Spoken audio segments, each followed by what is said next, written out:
Grand Rising, everybody. How you doing? This is your Coach Renz. Welcome to the show. I see my guy Wrath has already been here, is already here, sharing and supporting the live stream tonight. This is almost going to be like a somewhat of a reunion for me, as we're going to have in a few minutes my good friend Kevin Wesley join us for a conversation about the Bible and polygamy. So we are streaming tonight on three channels. Three platforms. Two channels, two platforms. We're on Facebook, we're on YouTube. We're also on my YouTube channel, Lorenzo Reed 369, mainly because Tim last week had made the point. Should be on the relationship show as well. I think Tim said that. And I see Tim already here. Ha ha ha. Half a minute late.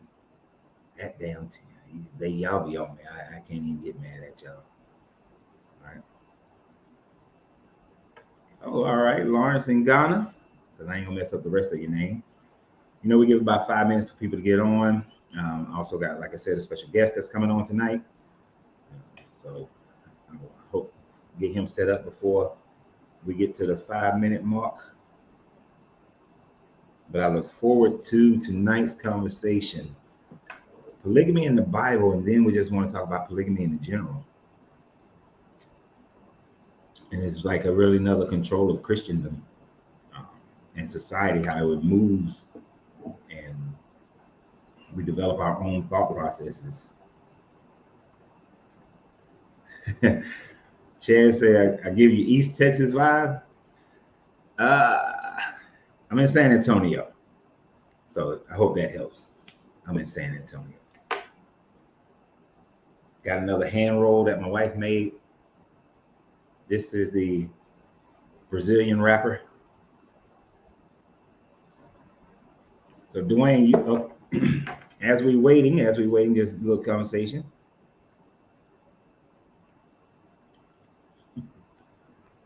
Dwayne saw my little review on our Eat, Sip, and Smoke page. So me and my wife have a channel that we do together called Eat, Sip, and Smoke Travels. And right after we came out of the Captain America movie, gave a little review on it. It was good. It was good. You in Beaumont? We spent the night in Beaumont on our travels when we were driving here. Because anytime we're coming back from Atlanta, will we stop in Beaumont? Yeah, we might. It's a long ass ride. Sonya says you like a good one. I gotta have a good cigar.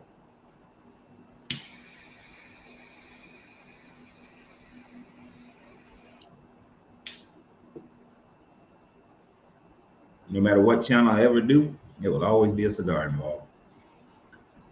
So I hope you guys are ready to have a good conversation about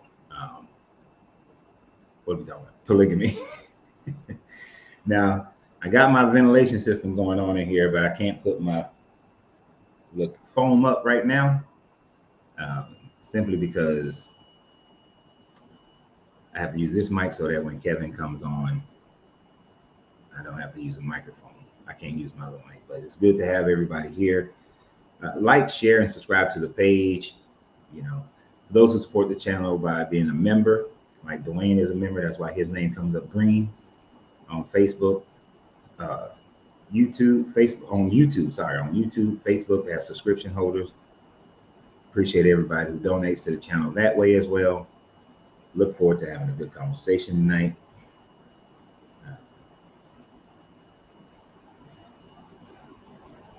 I need this joker to click on it. We got less than a minute, and I want Kevin on here from beginning to end. So if you guys don't know who Kevin Wesley is, you're going to get an introduction to him. Good friend of mine. Look forward to having him on this show tonight, and hopefully there'll be future shows with Kevin as well.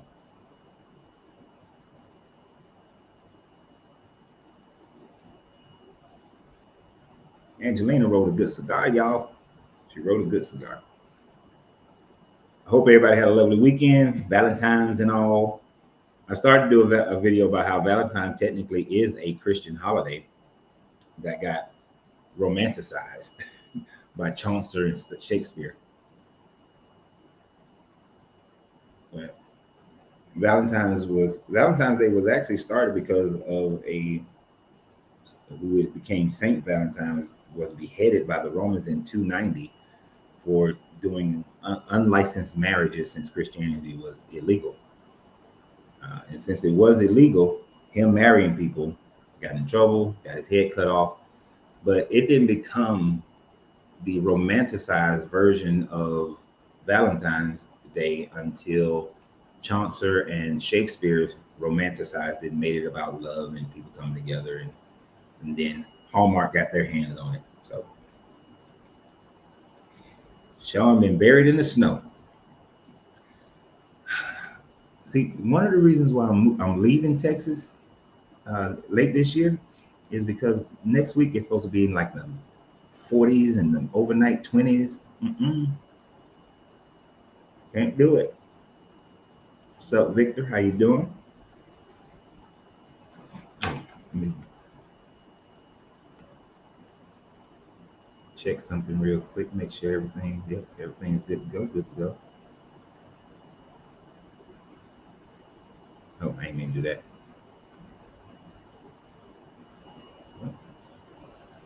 We all good in the neighborhood.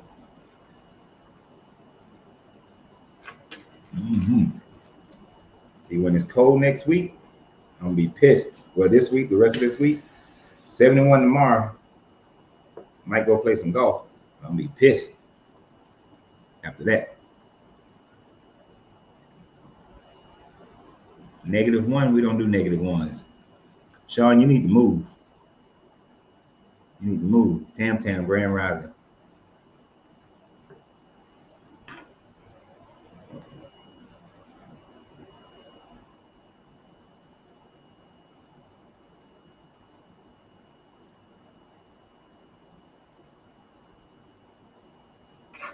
I need Kevin to get this link. Casey said, I have considered being in a polygamous relationship.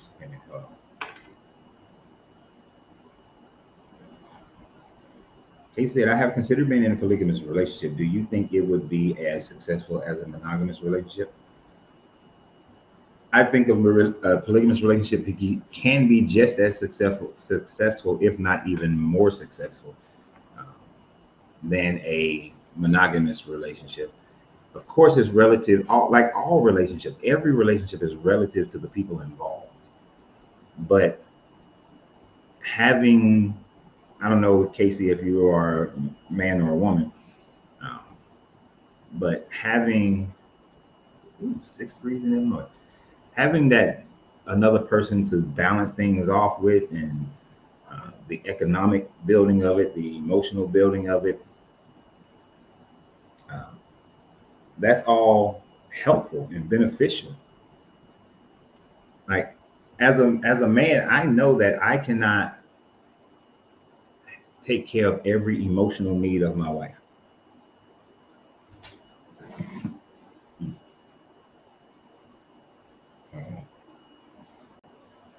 But having a sister wife would be very beneficial to that, for those things that I can't. Kevin needs me to send him another.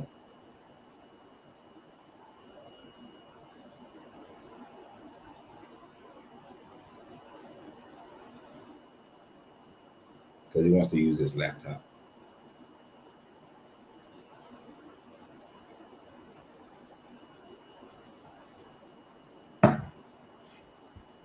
But I personally think more people, a lot of people need to engage in a polygamous relationship. You out here got work wives and work husbands and all that stuff. Nah.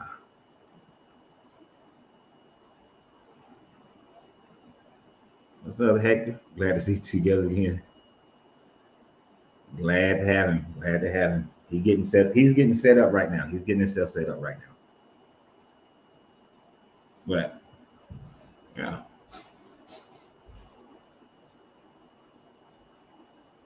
I mean, the emotional aspects of polygamous relationship.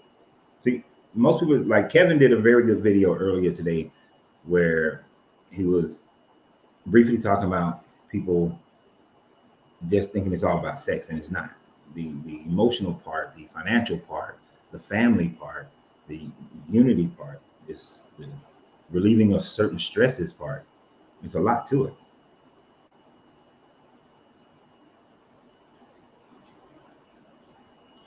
But all this running around, and if you're a guy, it's a lot of responsibility.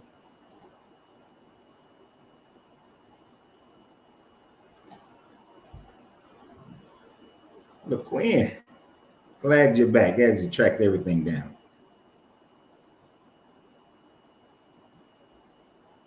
But there's a lot to it. I'm trying not to get too deep into it before Kevin get on here.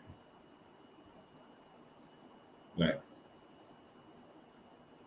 for all of the people who are here from the deconstructing page, and then the people who are here from my relationship page, which may be a mixture of people. Okay, Casey, you're a man. You made me, I just lost my track of thought.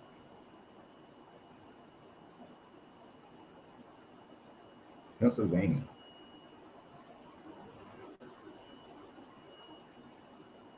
But it's an interesting phenomenon that culturally, the religions change. Most of them have changed based on the culture. You know, more Western countries got rid of polygamy, but polygamy was a worldwide norm. That was the way most societies existed back in the day. And it doesn't matter which ones we're talking about. David, my cigars are part of my show. If I'm not going to change that. All right, so I'm dropping the link in the YouTube chat. This link right now, just right now, because you know later on other people can come on. This is for Kevin. All right, right now the link is for Kevin.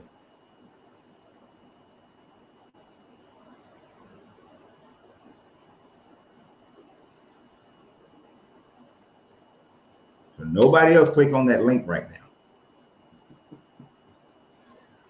No one else clicks on the link. All right, here we go. Peace to you, brother. Grand Rising, sir. Man, grand rise to you. Hold on, before you start saying stuff. Yes, sir. So for those of you who may not know, this gentleman who's coming on here, my little brother, because I'm older, my little brother, Kevin Wesley.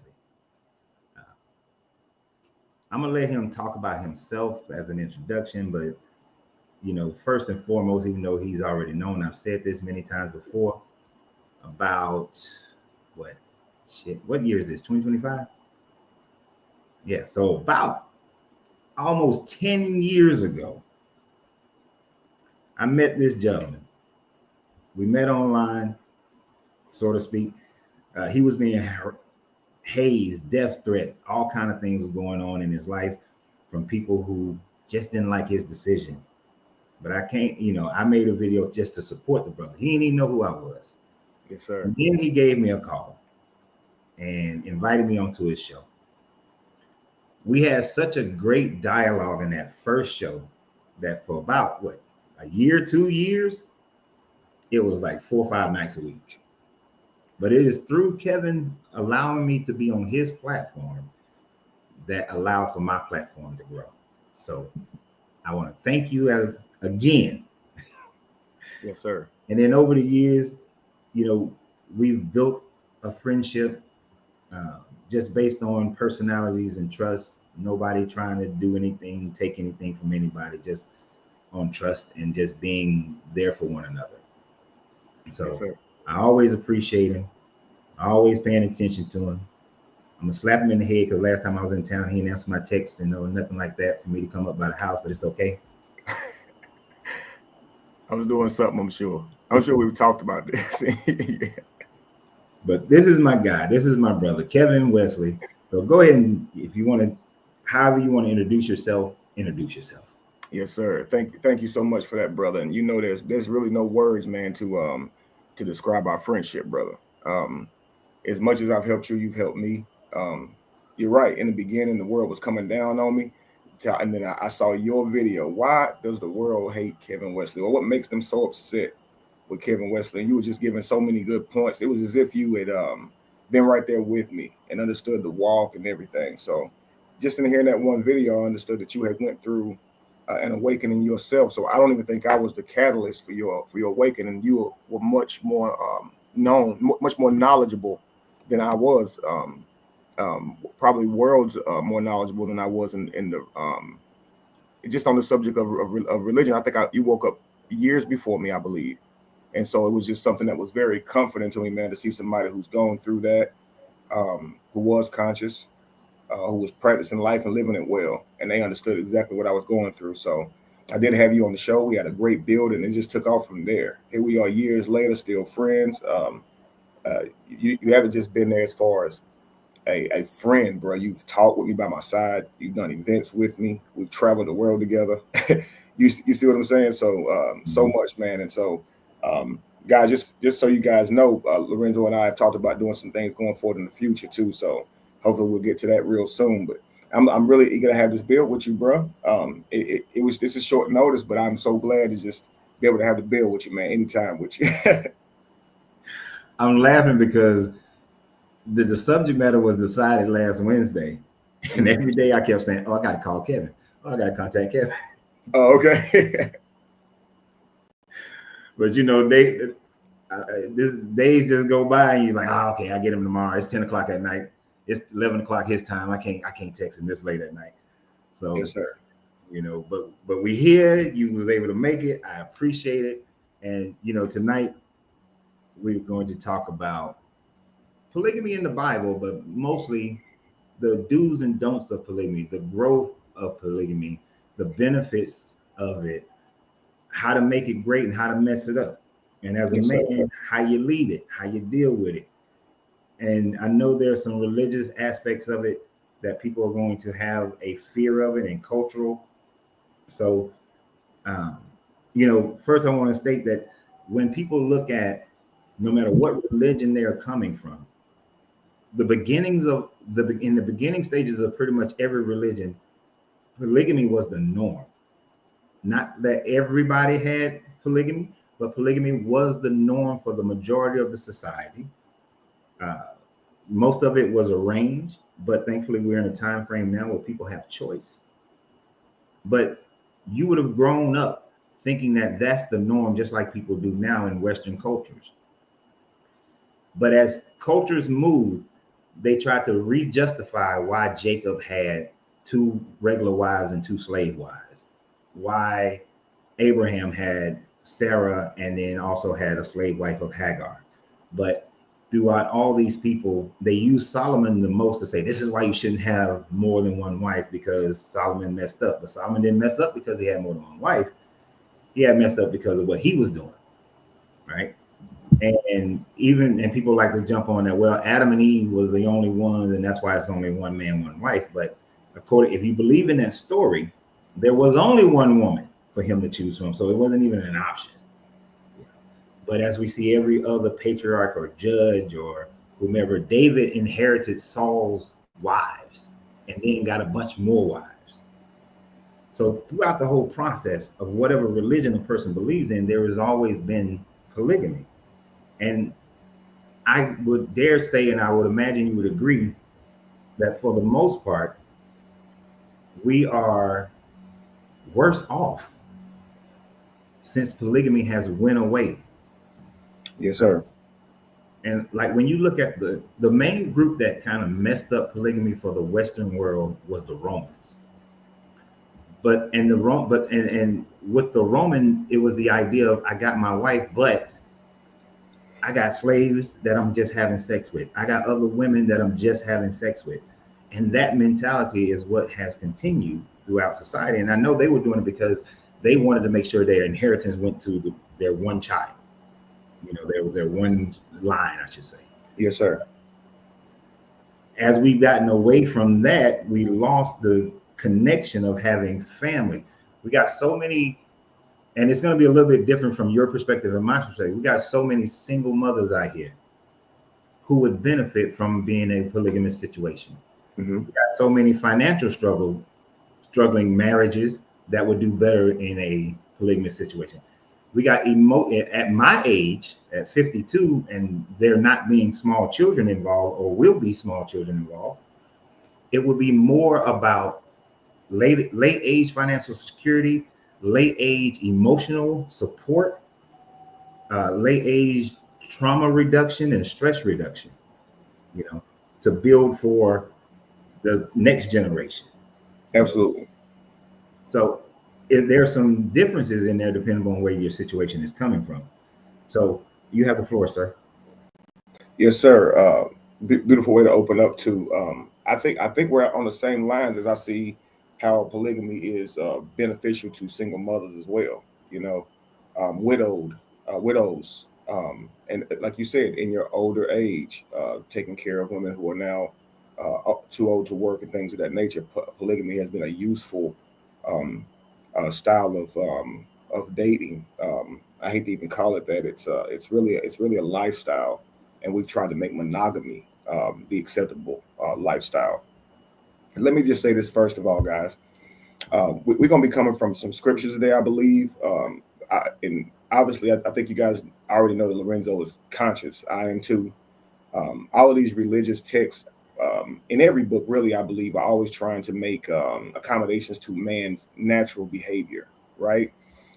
We're poly, number one. Just in our nature, we're poly, okay? Whether we want to admit this or not, we are. The difference is most of us not accountable to it. Lorenzo said he saw a video of mine today. It's funny, Lorenzo. I said it was short notice, but it's perfect timing because I've developed a tribal poly 101, a curriculum. I wrote a book for it months ago, but I've actually developed a curriculum where I'm going to teach people on polygamy, how to apply it, and how monogamy has been used to cripple us as a people. Okay. And it's just when you asked me, I said, dang, this is just confirmation. I need to do this. So I'll talk about that curriculum, my book and stuff as well. And I'd love for you to be a part of it, bro. I promise you, you'll absolutely love it. I'm down with you. Yes, sir. So I was going to say the difference is in our ancient culture to now is we're no longer accountable to our poly nature. Okay. Now let's look at the structure of relationships. All right. The way families are formed, even in how society functions, we see that polygamy is not just a foreign concept. It's a natural order that has been practiced for centuries. It's what we call Western marriage today that's actually unstructured, new. It's actually chaotic. It's a chaotic version of polygamy. And the proof of it is what we now call blended families, okay? Think about it. How many men have multiple children? By multiple women. So this means that women they may say they won't share a man, okay? But they have multiple baby fathers. So they are sharing a man, at least a man is sharing them when they have multiple baby fathers, okay? They're each expecting that woman to mother their child, okay? Now, most of those men have multiple baby mothers as well. So, yeah, you're definitely sharing is that man cannot be in all places at one time. In fact, the reason it's broken, take a man with 3 children outside the home, okay? Lorenzo, say three different women. He got 1 child at home, 2 outside the home by 2 different women, okay? Mm-hmm. This man, how can he give all 3 of them time? He has to work. He probably has child support for the other 2. Mm-hmm. So he can only see the one that he goes home to every night because that's what's convenient, right? And God forbid they live out of state. He's not going to see those children that often. It's broken. They don't grow up in the home with him, right? Now, often you'll see these relationships where man has 3 baby mothers. He's still sleeping with all 3 of them. They'll still sleep with him, but they won't work with him. So that all of his children are outside of his home. They're sleeping with him. But it would be much easier if they lived with him and they were inside of his home, and he could probably take better care of all of them. And these women won't want to live with him, but they'll want to sleep with him outside the house. It's broken because this is a common thing that we see in our world, our community, right? So when a man steps into a new man's, when a man steps into the picture, raising another man's child, we don't see that as a form of polygamy because there's not a romantic relationship between the mother and that man anymore, but he's still indefinitely tied to that person's life. Okay. The difference is in structured polygamy, accountability is built into the system. The children know who their fathers are. The women know where they stand, and the responsibilities are clearly defined. But in today's world, men are moving from woman to woman, leaving broken homes in their wake. The women are juggling co-parenting arrangements with multiple men, okay, often in unstable and emotionally damaging ways. A mother, she has a man who goes to work. He works a certain job, okay? Her life's going to be set up really kind of according to his job, mostly his income, okay? And then how often can he see the child? And if she's going to accommodate that man and be a co-parent with him, she's going to have to work with him and how he works, right? But imagine she has 2 baby fathers. So now this child, she can expect this certain income to take care of this child.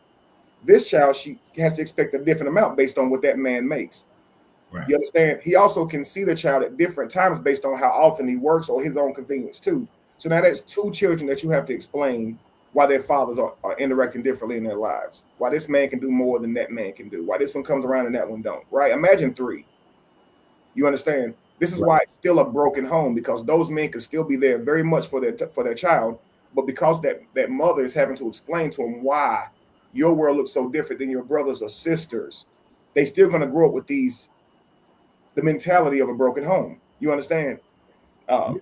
Polygamy is accountable to our nature, where blended families is not. It allows you to have a relationship again, but it's not accountable to our nature. You understand? In true polygamy, all children are raised under one family union. There is no stepfather, stepmother situation where someone is raising another man's child without proper structure and authority. There's no competition of households. There's multiple father figures, hang on, I'm sorry. There's no competition of households. There's no multiple father figures. There's no instability caused by broken relationships. Polygamy, when done correctly, creates legacy, order, and cooperation. It ensures that no one is left out and no one is abandoned, and every child grows up knowing exactly where they belong. We cannot say the same for blended families. We can say that in modern culture, we try to accommodate our nature because we're supposed to be waiting until marriage. We don't, right?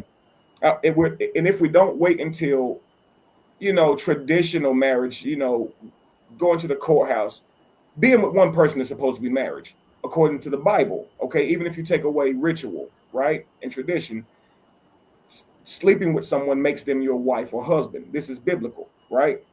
And so we're not even sleeping with one person to stand with them. We're not practicing monogamy at all, Coach Rans, at all.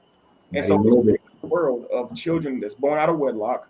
We have hookup culture, and that's why the world looks the way it looks. So when people say, well, I don't believe in polygamy, I couldn't see myself being involved in it. You are, and that's why the world looks the way it looks. And if we don't clean it up and be accountable to our nature, these children are going to continue to keep being born out of wedlock. They're going to continue to keep growing up the way they're growing up without their parents really structuring their lives out. So what exactly are they defending when they criticize polygamy? Are they defending the Western model? Because last I checked, divorce is at an all-time high. And this is monogamy we're talking about, not polygamy divorce. We're talking about monogamous divorces are at an all-time high. And we're speaking against other forms of relationship. This is crazy to me. The one where men leave and women struggle to raise children on their own. The one where stepfathers and stepmothers come and go. It creates confusion amongst the children because that's not structure, it's chaos. So what we call polygamy today, or monogamy today, is just an unstructured version of polygamy, but without accountability. So tonight, that's the main messed up part, but go ahead, I'm sorry. Yes, sir. I just wanted to say tonight, I want us to really think about this as we go into the scriptures and see what the Bible actually says about this, if that's the goal here. I want to examine how polygamy, when done with wisdom and responsibility, is a solution to many other issues that we see in modern relationships today. And what's most important is I want to challenge the false narratives that we've been conditioned to believe about family and marriage and commitment. We do not look 100 years into the future and think about our legacy when we start in our families. We're thinking about, most of the time we're starting our families, we're actually just starting a relationship with someone, thinking about what we would personally or emotionally get from this person. Right. Okay, momentarily what they do for us. We're not actually seeing this person as the future, legacy partner. right? And I think that's one of the main problems when it comes to creating legacy is we're not actually doing this with intent. We're doing this by default because we're sleeping around. So you're going to create a legacy, right? It's like prayer. I always say that prayer to God for a child is sex. You don't need your mouth. You don't need a ritual. You don't need to light no candles. Sex is prayer for a child. That's what you're doing whenever you have sex. That's action way of getting a child. That is prayer to the universe. God only understands doing, not the talking. So the moment that you're interacting sexually, you are asking, requesting from the universe a child. If you're not doing this with intent, then you're probably just enjoying the pleasure of sex, right? Yeah. But is that not still prayer to the universe for a child, even if that's not your mindset, right? If I plant a seed in the ground, whether I intend for it to grow or not, I've planted a seed in the ground and I've done the work. Faith without works is dead. So you can have works without faith and you're still good. Still good. You still don't get it. Right. She's like, oh, you pregnant? Yeah, I'm pregnant. Ah, man, why didn't you tell me you wasn't taking anything? This means you weren't planning it, right? So now how do you be accountable to this? Blended families. Blended families. And so I want to, as far as the biblical part of it, the only reason why there's a biblical aspect to this is because out of the three major religions, they use the Old Testament as part of their religious doctrine. Mm-hmm. And the thing about it is that because of the way the doctrine, the religion has been converted into a modern day doctrine, we have the mindset, the universal mindset throughout most Western countries and some of the other emerging countries that polygamy is as one young lady posted, is ethical cheating, right? Because this doctrine has encapsulated the mindset of people, no matter what religion you are, no matter whether you're atheist, from atheist all the way to all the 4,200 different religions that are out there. That doctrinal mindset has created our laws, and because of it's created our laws, it's created our culture, and we have this mindset now that polygamy is wrong, and when you do it, it's ethical cheating. But the difference is, and I know Kevin can speak to this from experience, because for those who don't know, Kevin has two wives, two wonderful women are his wives. They have a wonderful family and a wonderful family structure.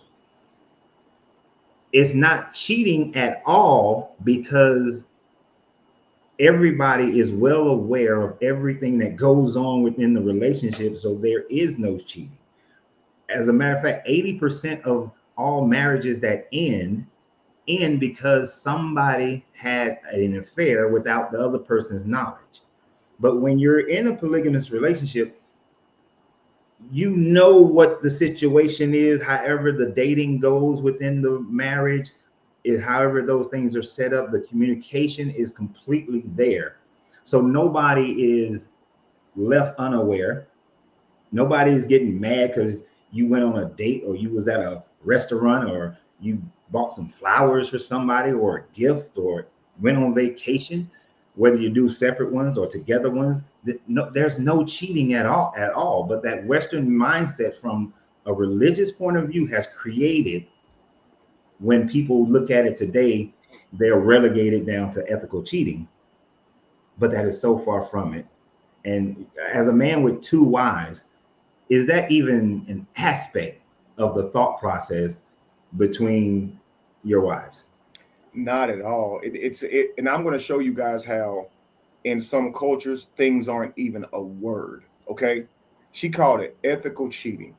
If you truly understood where polygamy started, you would understand that calling that cheating, the form of life that helped us to thrive, calling that cheating you couldn't be farther from the truth. And you'll learn exactly how they discourage people from seeing the truth. Let's go back to the earliest human societies, right? Let's go to prehistoric times, before we had these books, Bibles, anything. We lived in harsh environments, okay? Life expectancy was short, food was scarce, survival depended on numbers, hunting, gathering, fishing, trapping. The more hands you had to gather food, raise your children, and defend against predators, rival groups, and better your chances of making it to the next generation. This was vital, okay? You wanted to get into that next generation. During this time, polygyny This is one man having multiple wives. This was common. Now, why is it common, guys, during this time? Because mortality rates are amongst men are higher due to dangerous hunting trips, conflicts, territorial battles, more men dying, which meant there weren't more women, which means there were more women than men in many of these groups. Now, from a survival standpoint, it made sense for men who survived to take multiple wives. More wives meant more children. More children meant a stronger and more sustainable tribe. But this wasn't the case everywhere. Okay, you've always had people who were against polygamy, and the reason was because they understood the benefits of it. They said it was reserved for the elite, and it's because, let's just say Lorenzo, he's hunting. Okay, first, hunting is the primal. It's the very bottom of survival, right? You can't store the food, so you're in constant survival mode. Okay. Now, of course, you need hunters and gatherers. You need everyone to be efficient enough to hunt, right? Even the woman that you're with. Now, we live in a culture today where men are really upset kind of at women for wanting to still work while having a family, not just wanting to be limited to household duties and domestic duties. Well, back in that time, this was unheard of too. Women weren't told you can just stay home. They were very much needed, okay? We all hunted, we all gathered. Every hand contributed to the family, not just the man. So this is how they say you're cheating, right? Imagine you take a culture where everyone contributes to the tribe. Now, that means everyone brings something home. Now, let's take Lorenzo. Let's say Lorenzo's the modern family man. He goes out, gets the bread, brings it home to his family. They stay at home and wait for it. He's got a few children. They sit there with their hands out waiting for him to come home. He's giving the children allowances. He's putting food in their fridge. He's making sure that they're stocked up. Now, me, I'm tribal, okay? Me and my children all bring something home, okay? Who's more stressed here? Who has the biggest responsibility here to take care of a family? It would be Lorenzo. It's all on his back. If Lorenzo's sick, if Lorenzo dies, if something happens to him, his family's desolate. If something happened to me, each person is efficient. Each person. This is how tribes had to live because, hey man, my children got to hunt too. They can't just sit home and wait for me to bring it back. Now let's bring that a little bit further into what we call the probably the Neolithic period. Okay, agriculture, farming. Okay, we're not hunters and gatherers anymore because we farm these animals. We have them on our land, so we're not as archaic and we're not in as much survival mode anymore, right? Now you really need polygamy. Let's say Lorenzo now has 20 donkeys. He has 30 cows. He has all this on his property. How can he man this property? You can't. So what you'd have to do, Lorenzo, is take more wives. Guess what comes with that? Alimony if you don't treat them right. It's not just the world is made for men and we just using women. Those women got value also. They came into your camp. They helped you tend your cattle. They gave you children, which would help you tend your cattle and your grounds. These is employees. You're building a legacy. And so now they're looking at you as elite. Oh, Lorenzo's found 5 wives. They've all came in with their own skill sets. They're milking the cows. They're farming the land. They're taking care of all these things. And because of this, Lorenzo's now multiplied. He's got children with all of them. This is the quickest way for a man. Now, think about this. There's no money, Lorenzo. There's no printing machines. There's no cheating here. In order for those women to choose you, you're going to have to be efficient, right? Got to be. So there's no way to woo them because they're only coming to be with you because you're resourceful, because we're trying to survive here. So how is that cheating? It's not cheating at all. So if I can convince you to believe in my religion, my culture, my way of doing things as a colonizer, and I can convince you that having multiple wives, catering to multiple women and taking care of multiple children through those women is somehow wrong, right? It's somehow sinful somehow. And I can get you to reduce your whole life down to spend your whole life with now just one woman and a few children. Now don't remake yourself many times over, being fruitful and multiplying. Now just have 1 or 2 children, right? And instead of all of your children contributing to your life, you just contribute to it. And they'll rest on your backs and your shoulders. Well, until they get grown. And then when they get grown, they won't even really be ready for life because you would have spent your whole life taking care of them, right? Then when they move out, they're of no use to you then because they're living outside of your home, working, taking care of their own bills. So in monogamy, they say it's cheating, but in monogamy, here's what happens typically. a man and woman gets a family that they have to take care of, but don't get in the end, those children actually never benefit you. And children are supposed to be a blessing. Here's what we're doing. We're spending our lives just taking care of children. And that's it. They never actually are a benefit to us. See, in tribes, your children were a benefit early on. When you were going hunting, they were tagging along with you. You were all hunting together. So, Lorenzo, just imagine all of your children. I got 2 sons now. Both of them are bigger than me. Okay? Yeah. So I now have 3 men, 2 of them bigger than me. So I have 2 young men who are stronger and faster than me. Why am I still in survival mode? I have not utilized my future selves. I'm not putting them to work. They're not helping me. Oh, because I think it's on me to do it.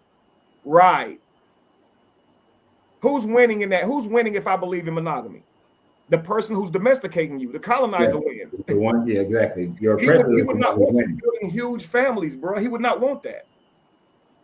No, you couldn't. You know, there's an example of a guy that when I lived in downtown Atlanta, he was from the Gambia, and his father was the chief of their area, and he had 11 wives.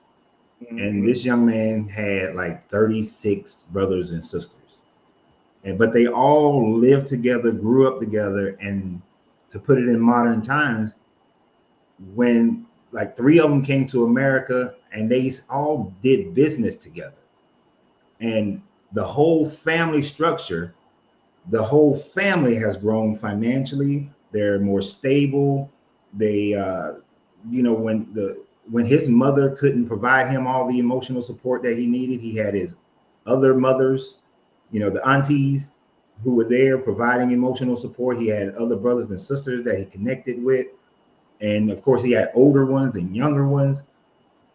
So he had this whole structure of family that they all bounced with each other and pulled with each other and uplifted each other.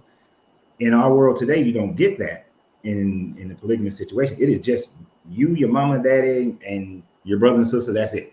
You might have some extended family, but they're not all there in the same way as the ones who are your brothers and your sisters. And, you know, even if you have extended family, the closest you can get to a tribe is growing up in a big home with all your cousins and stuff. And I grew up in something like that. Yeah. But mostly what we have is what I call a family versus a tribe. And I say tribe is better than family, right? Family structure, a healthy family structure, mother, father, children, right?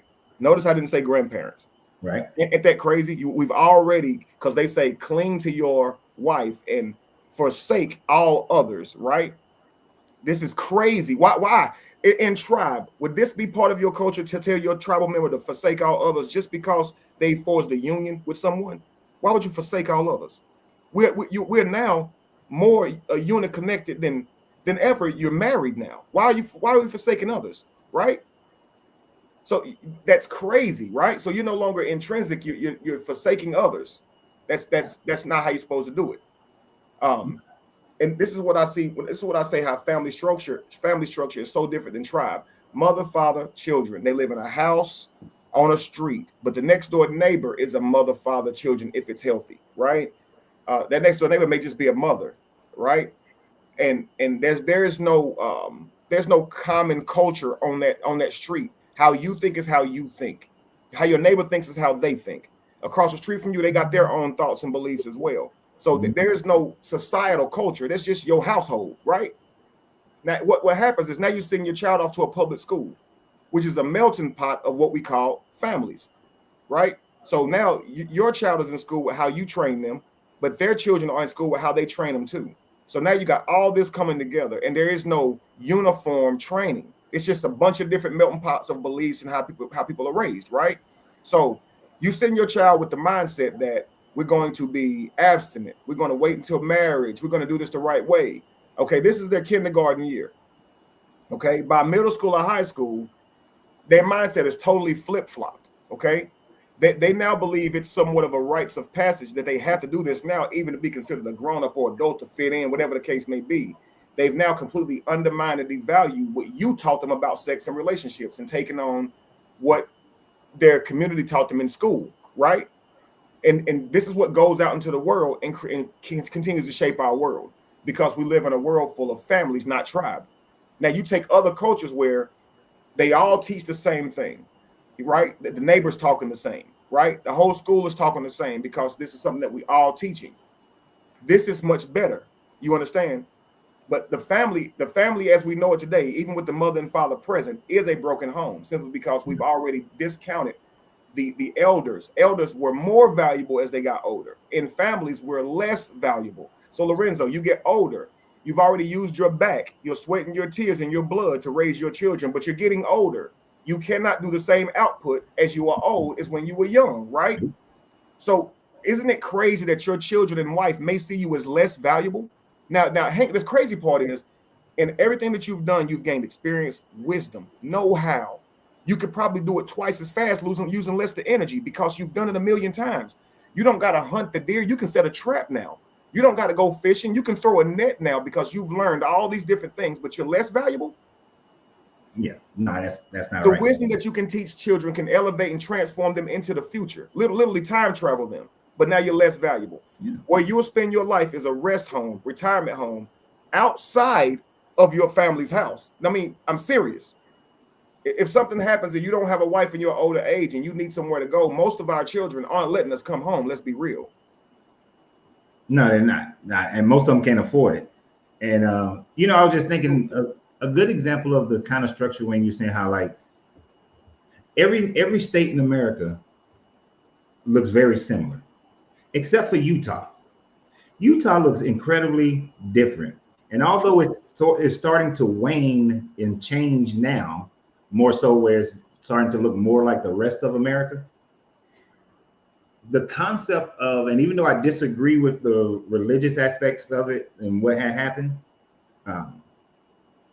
the way that Joseph Smith and them utilized polygamy to build the empire that became Utah, they were able to maintain a certain level of family connection and community connection that the rest of America was losing at that time frame, where everybody was more out for themselves. But the state of Utah, until the government forced them out of polygamy, they were like an enclosed country inside of America with their own way of doing things, their own ways of living, their own ways of understanding life and support structure and family. And it wasn't, and the polygamy thing didn't stop till it stopped in the late 1800s, mid to late 1800s was when they got rid of it. So now they're starting to look more like the rest of America. But before that, they were totally different. They had that structure that you was talking about. They had that community that you was talking about, where everybody was, pretty much goaling for each other and for the community at large. And they was able to build their own communities the way they did.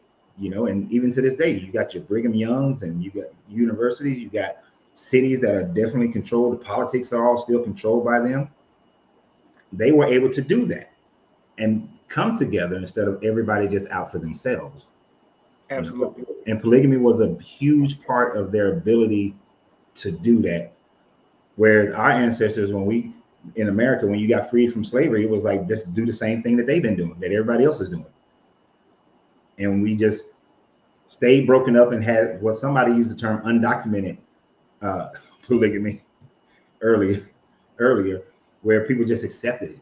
That you're gonna have another family on the side, but y'all are at odds with each other. Sure. And I think the beauty of polygamy is that you don't have it at odds with each other. I'm sure there have been some issues here and there, but for the most part, y'all work it out together. That's what polygamy is, working together. We redefine love. We call love simply working together. It's not a matter of the heart, it's a matter of the doing. If I love you, I will give my commitment to helping you achieve your goals and dreams. If you love me, you'll do that. So this means whether or not we're happy with each other, we have a duty, and it's legacy. Okay, it's a business. If you want to coddle into a loving relationship, then you can go skip in the forest if you want to, and the beautiful flowers. But when we say we're going to commit to each other for these children and get our children and legacy into the future, we were dead serious. You understand? And this doesn't just mean providing for children. It means raising them up to be capable. I want to respond to a comment that Chica put. She says, I respect your viewpoint, but I believe everyone is different. And yes, it might be due to societal conditions, social conditions, but respectfully, though, I didn't have my child, so she could pay me back in the future. Of course not. But this is something that you can say from the standpoint of not being born in survival mode. You're comfortable now. So we can choose to have children just because we want children. But back in the day, we understood that children got us into the future. You're getting older.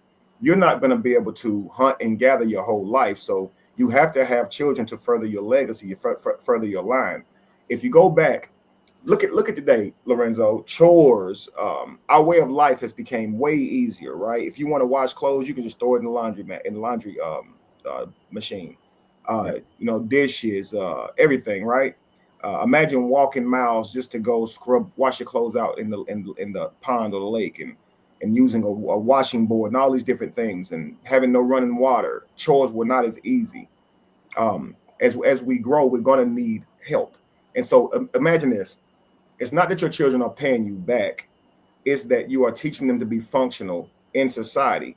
Let's take wolves, lions, right? They're going to hunt. Okay. They bring their cubs with them. Okay. Their cubs are already practicing the hunt. They're starting with butterflies. They're starting with lizards and things like that to work on their abilities, right? They're watching their parents hunt. When their parents get the kill, they let the babies come over and taste it, right? This is working them up to be able to do this themselves. And they all are efficient because of this. Now, this is lions and wolves and things of that nature. I think that tribes work that way. Families more so work like birds. A bird will fly from the nest to get food, leaving the baby bird home. Now, while the baby bird is home, it's unprotected. And what happens when the baby bird is gone is many animals come and consume that bird before the bird even get back. I mean, bird done came back with a mouthful of worms, and there's no freaking birds in the nest, bro. I mean, I couldn't imagine being a bird. That's got to be devastating. Then you have an egg, you got to sit on that egg, and our babies grow inside of us. You have to abandon your egg just to go get food and come back and hope that it hasn't been eaten by a snake or another bird. There are birds out there who they'll kick your egg out of your nest, lay their egg, and have you come sit on it and raise your young. I mean, I swear to God, it's unreal. Okay, so baby birds, it's a lot to be desired when it comes to family structure, right? They haven't evolved to really protect their young like that. And that's how we do, right? Now watch this. Your child stays at home like a baby bird, waiting for you to bring them back their food. And this baby birds do this, not grown-up birds. Eventually, the mother bird will stir up the nest. It'll make sure the nest is uncomfortable. It'll take its beak and pull those pieces of straw and thorns inside the nest so the baby bird's not comfortable. If you ever notice, you'll see the baby bird shedding real bad. That's because the mother stirred up the nest, okay? It's poking him now. And now she's going to eventually force him to fly, and it's really fly or fall, right? We never do this until our children are already grown, Lorenzo, 18, 19, 20, still living at home, and has never worked before in their life. Actually, what we did is we didn't just bring them back food and put it in the refrigerator like the baby bird. We gave them an allowance too. We said, we're going to give you $300 a week, $400 a month, right? We're giving you money. And here they are depending on it. Daddy, where's my allowance? They are old enough to be contributing to the tribe. They could have put some of that food in the refrigerator by now. They have the body to do it. But we didn't teach them. We're failing them by not taking them to work with us, by not giving them that type of structure. You see? And we should. Answer that question. You said what? I'm going to be the moderator. Answer that question. Okay, what would things look like with the partners when the kids are gone? Empty house? See, and the goal is that, with a poly union, you're actually creating a legacy, so you're continuing to build, have children. But if not, my goal is that we live all on the same property. So we talked about streets and families versus tribes and communities, right? The ultimate goal should be that your children grow up in your home, learn to work by doing what you do for a living. So they're learning to hunt just like you, or you help them to find what works for them so they can learn how to monetize their gifts early. All of you guys are contributing to that one house that y'all live in. Get it paid off way early together. Instead of you have a mortgage, raise your children, they move out and rent from some guy that they'll never own the property when they could just be helping you pay off your property. That's your asset now. And I would say you should have land. We shouldn't just live on streets. We should buy acreages of land, build extra homes on those lands. So your children move out right beside you. Your children should live, build their home right beside yours, and y'all form your own neighborhood. And so when your children leave, you are a grandparent now to your children. So I don't believe in public schools. So I think I would love to teach my grandchildren. I taught my children. My children didn't go to public school. I homeschooled my children. So I have a granddaughter, Mayana. So if my children are no longer living with them, living with me, I'll still have my grandchildren to continue building legacy through them. For me, life is about legacy. Yeah, we just had some guests visit us this weekend, right? And we was having a discussion last night. I think it was either last night or this morning, but I think it was last night. And we was talking about the difference between the different cultures just here in America. And the husband was talking about the fact that like the neighborhood right next to them, this man bought like 27 acres of land. And as family members came up, now there's a difference. They're bringing family members over, but I can see it working in the same way because they do this now I know in India they do this specifically, but they've been building on that land, one house, the next house, so that the family is still remaining together on that one piece of property. And so they're never going off and buying houses and owing money to the governments and doing all this sort of thing, but they continue to build on this family plot, of 27 acres. And it reminded me of how my grandmother came from Carrollton, where we have it's 170 acres of land that's been in the family since the end of slavery. And every street that's on that land is named after family members. His cousin, his uncle, his cousin, uncle, brother, cousin, everybody lives on this land. So what you're saying is kind of similar to that, or exactly like how in many parts of India, they'll buy a house, and then when the kids grow older, they build another level on top of the house, and those kids go live there. And then when they have kids, they build another level on top of the house. And then so everybody's still working together in the same place, still learning from each other, learning from the parents to the grandparents and so on and so forth. And then when the grandparents pass away, everybody just shifts down a level, but they just keep building up. Because we was talking about buying air, difference between buying airspace and mineral rights. That's how we got into that conversation. But they build upward. They keep building on that land. The family stays together. And I used to work for an Indian guy where they all, the parents, the husbands, and then they had their wives, and they all lived in this same house together. They 30-something years old. You see, as you get older, Lorenzo, you're supposed to survive your children. And this is what we really call a transition. Your child is supposed to see you grow old. They're supposed to see things become harder for you and more difficult. That trauma is really what is the passing on of the baton, seeing you transition. And this helps us to understand our mortality, bro. It gives you wisdom that surpasses all understanding. We don't have that now. Our parents, we hear about our parents passing over the phone or something like that. We're not there with them while they're transitioning. So we're not seeing them get smaller and weaker and more frail. We don't understand it. And so now we're aloof to that. We're even getting old like this. And so when it finally happens, we're shocked and it catches us by surprise because we're not prepared. I got a friend. He lived in a regular family. His mother and father were there for him. They raised him, and he went on his own. He wasn't in a tribe at all. He's American, right? His father all of a sudden gets dementia, Alzheimer's, okay, in his older age, and he needs to come live with his son, okay? Now, he's a typical son who's moved away from his father, hadn't saw him in a little while, some years, and now his father's moving back home. His father doesn't even know him. The Alzheimer's is so bad. He's no longer familiar with his son. He's a stranger now. Okay. So his last few years with his father is a man that he does not know in his house with his wife and children who has panic attacks, breaks everything in the house, and they'll find him sitting on the floor with his knees, holding his knees because he don't know where he is. Okay. He took the car one time and drove it into the neighbor's house. Took my friend's car that he owned, drove it into the neighbor's house, bro. Okay, he's on the phone. This is when his daddy was on his way to passing, crying about it, literally about every day, And I would tell Sean, it's sad as what you're going through is, man, this is going to be so beneficial to you. And he didn't see it at the time, but now he does. His father now has been passed on for about a year or two. And now he appreciates that, seeing his father, transition and being there with him during that time. Because if he understands one thing now is we're not promised tomorrow.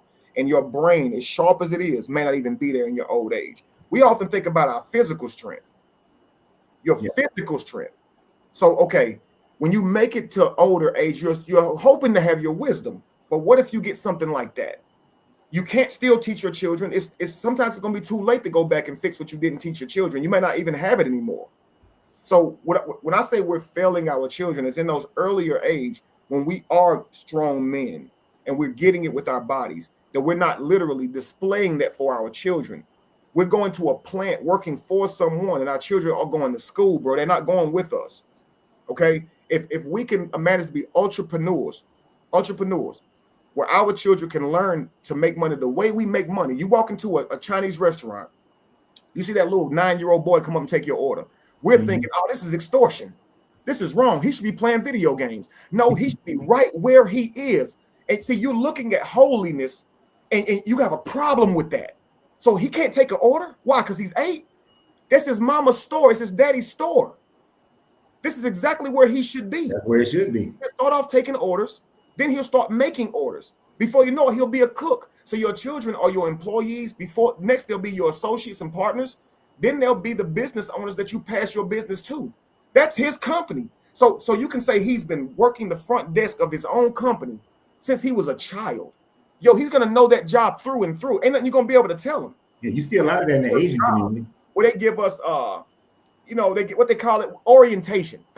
Right? Here's what our company does for a living, right? You sit in this office for 2 hours. I mean, actually, some of it lasts all day. You go to a week orientation, right? A week-long orientation learning about their company and how they do things, because they want you to go in there and do that job. It's not going to benefit you. It's not your legacy. It's not yours at all. Yeah, I mean, that's how I was raised. The only reason that I did not build a construction company is because my grandfather passed away when I was 15. But when I was 10, 11, 12 years old, I was carrying bricks, mixing cement. Me too. You know, I was doing all those things. My grandfather poured cement, Lorenzo. I never knew you did that. My grandfather literally poured cement. He would take us out, me and my brother. He'd say, come and help me. I might buy you something. Might. And see, mine was my grandfather started a construction company. So I had to start at the bottom. Mm-hmm. I'm carrying bricks at 12 years old. In the state of Georgia, I was not supposed to be working. Well, you could work for it as long as it was a family business. You could legally still work. But I was learning about the construction business. I knew how to read blueprints by the time I was 13. I knew how to lay bricks, how to cure cement. But the main thing then, right before he passed away, he started taking me to the meetings where he was getting the deals and getting the contracts and setting up the contracts and explaining how the contracts work. If he hadn't passed away when I was 15, that would have been my life path, because it would have been a continuation of what my grandfather had started, you know, and he was bringing us in there. Now, my brother and my uncle, they didn't want to do it, you know, because this Western mentality, as some people have pointed out, we've been westernized. Mm-hmm. It is, you grow up and you go do your own thing. Absolutely. You don't do what you've been instructed to do. But you see a lot of Asian families, they'll do that in a heartbeat. You walk into an Asian restaurant, it's a little 10-year-old, you know, at the front desk, like you were saying, taking that order. And they're doing just fine. They're not messing up orders. They know the job. Listen, they can sit here and play these video games and know all these buttons and stuff like the back of their hand. Yo, they are smart. We keep thinking these children don't know what they're doing. It's literally crazy, Lorenzo. Me and my brother was raised very tribally in that way. My grandfather took us out, had us pouring cement, had us digging up the little, you know how they have to dig up the trailway to lay your boards, to lay your sidewalks and stuff like that, right? Your driveways. We literally be out there laying driveways, pouring driveways as children. And outside of that, we cut grass on the weekends. My brother and I would take lawnmowers, walk down the street, guys, and knock on doors. And we earn customers. We charge $20 a yard. And when we got finished cutting that grass, that money went to my grandmother's hand. We didn't think it was for us at all. If you tell your children, I need you to contribute something per month to the bills because you in this house, they start feeling like you done them wrong. Dude, this was a way of life for me. As a young buck, my first job was giving all of my money to my grandparents. $20 a yard. Me and my brother walk down the street cutting grass. And my grandfather, when we go pour cement with him on the way back, you know what he'll do? Buy you a Debbie cake for 25 cents, a bag of chips for 25 cents. You got a soda. That was your pay, bro. No, we wasn't sitting here saying, where is my money? Our family survived off all of our backs, and we all survived together. And me and my brother learned early how to go get it, man. Yeah, and that's the thing. It's not that you can't choose your own path afterwards. Like, even though I knew all that construction stuff, when I started getting to know my dad, I wasn't going to take over his company because I knew that I didn't like construction. But what I did learn is I learned how to run a business. You know, I learned how to operate in a business. I learned how to manage people. Before I ever opened up a business, I already had a 5-year experience of managing other people. So even if I made a different choice, like my brother and my uncle did, which they did, but we all knew how to manage people. We knew how to build something, you know. So even if you don't carry the same business forward, you know how to get a business or how to grow up bigger in a company instead of just learning the hard way and going over every mistake or learning through every mistake. So you just still build a better structured person. But what you just said, Lorenzo, was so key. You said that I wouldn't have continued to do construction my whole life because it's not my thing, right? So I would have learned my skill sets from my father, but I wouldn't have taken over the company. Guys, this is why a man would want multiple children. He doesn't want to subject his child to only taking over his business.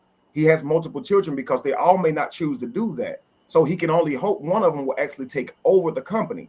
You understand? So if I'm a father and I'm leaving my inheritances, Lorenzo doesn't want the company. So I would leave Lorenzo money. I would leave my son who's going to run the company. Do you understand? Lorenzo has the skills that he learned from running the company. I'll leave the other son the company. But this is why you want to be able to do this, because in most cases, Lorenzo, children do not know that they have an obligation to their parents. They believe their life is simply their own. And if their parents ask of anything from them, they feel like their parents trying to enslave them or something. We have a debt to our families, bro. We literally do. And just like you said, hey, I wouldn't want to run the company.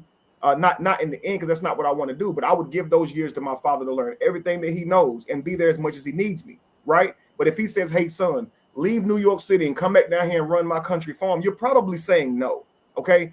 Especially if he didn't raise you in it. If he sent you off to public schools in college, and then now he's about to die and he asks you to come back and take over his farm, why would you do that? He hasn't done the work to prepare you for that.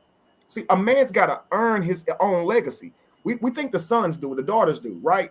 Okay, respect me as a father, I'll leave you an inheritance. If you shame my name, if you disrespect me as a father, I've given you your greatest gift, which is life. I'm not giving you an inheritance if you shame me, if you disrespect me, right? We can say this. Okay, this is us leaving an inheritance to them, but we also have to earn them accepting our inheritance.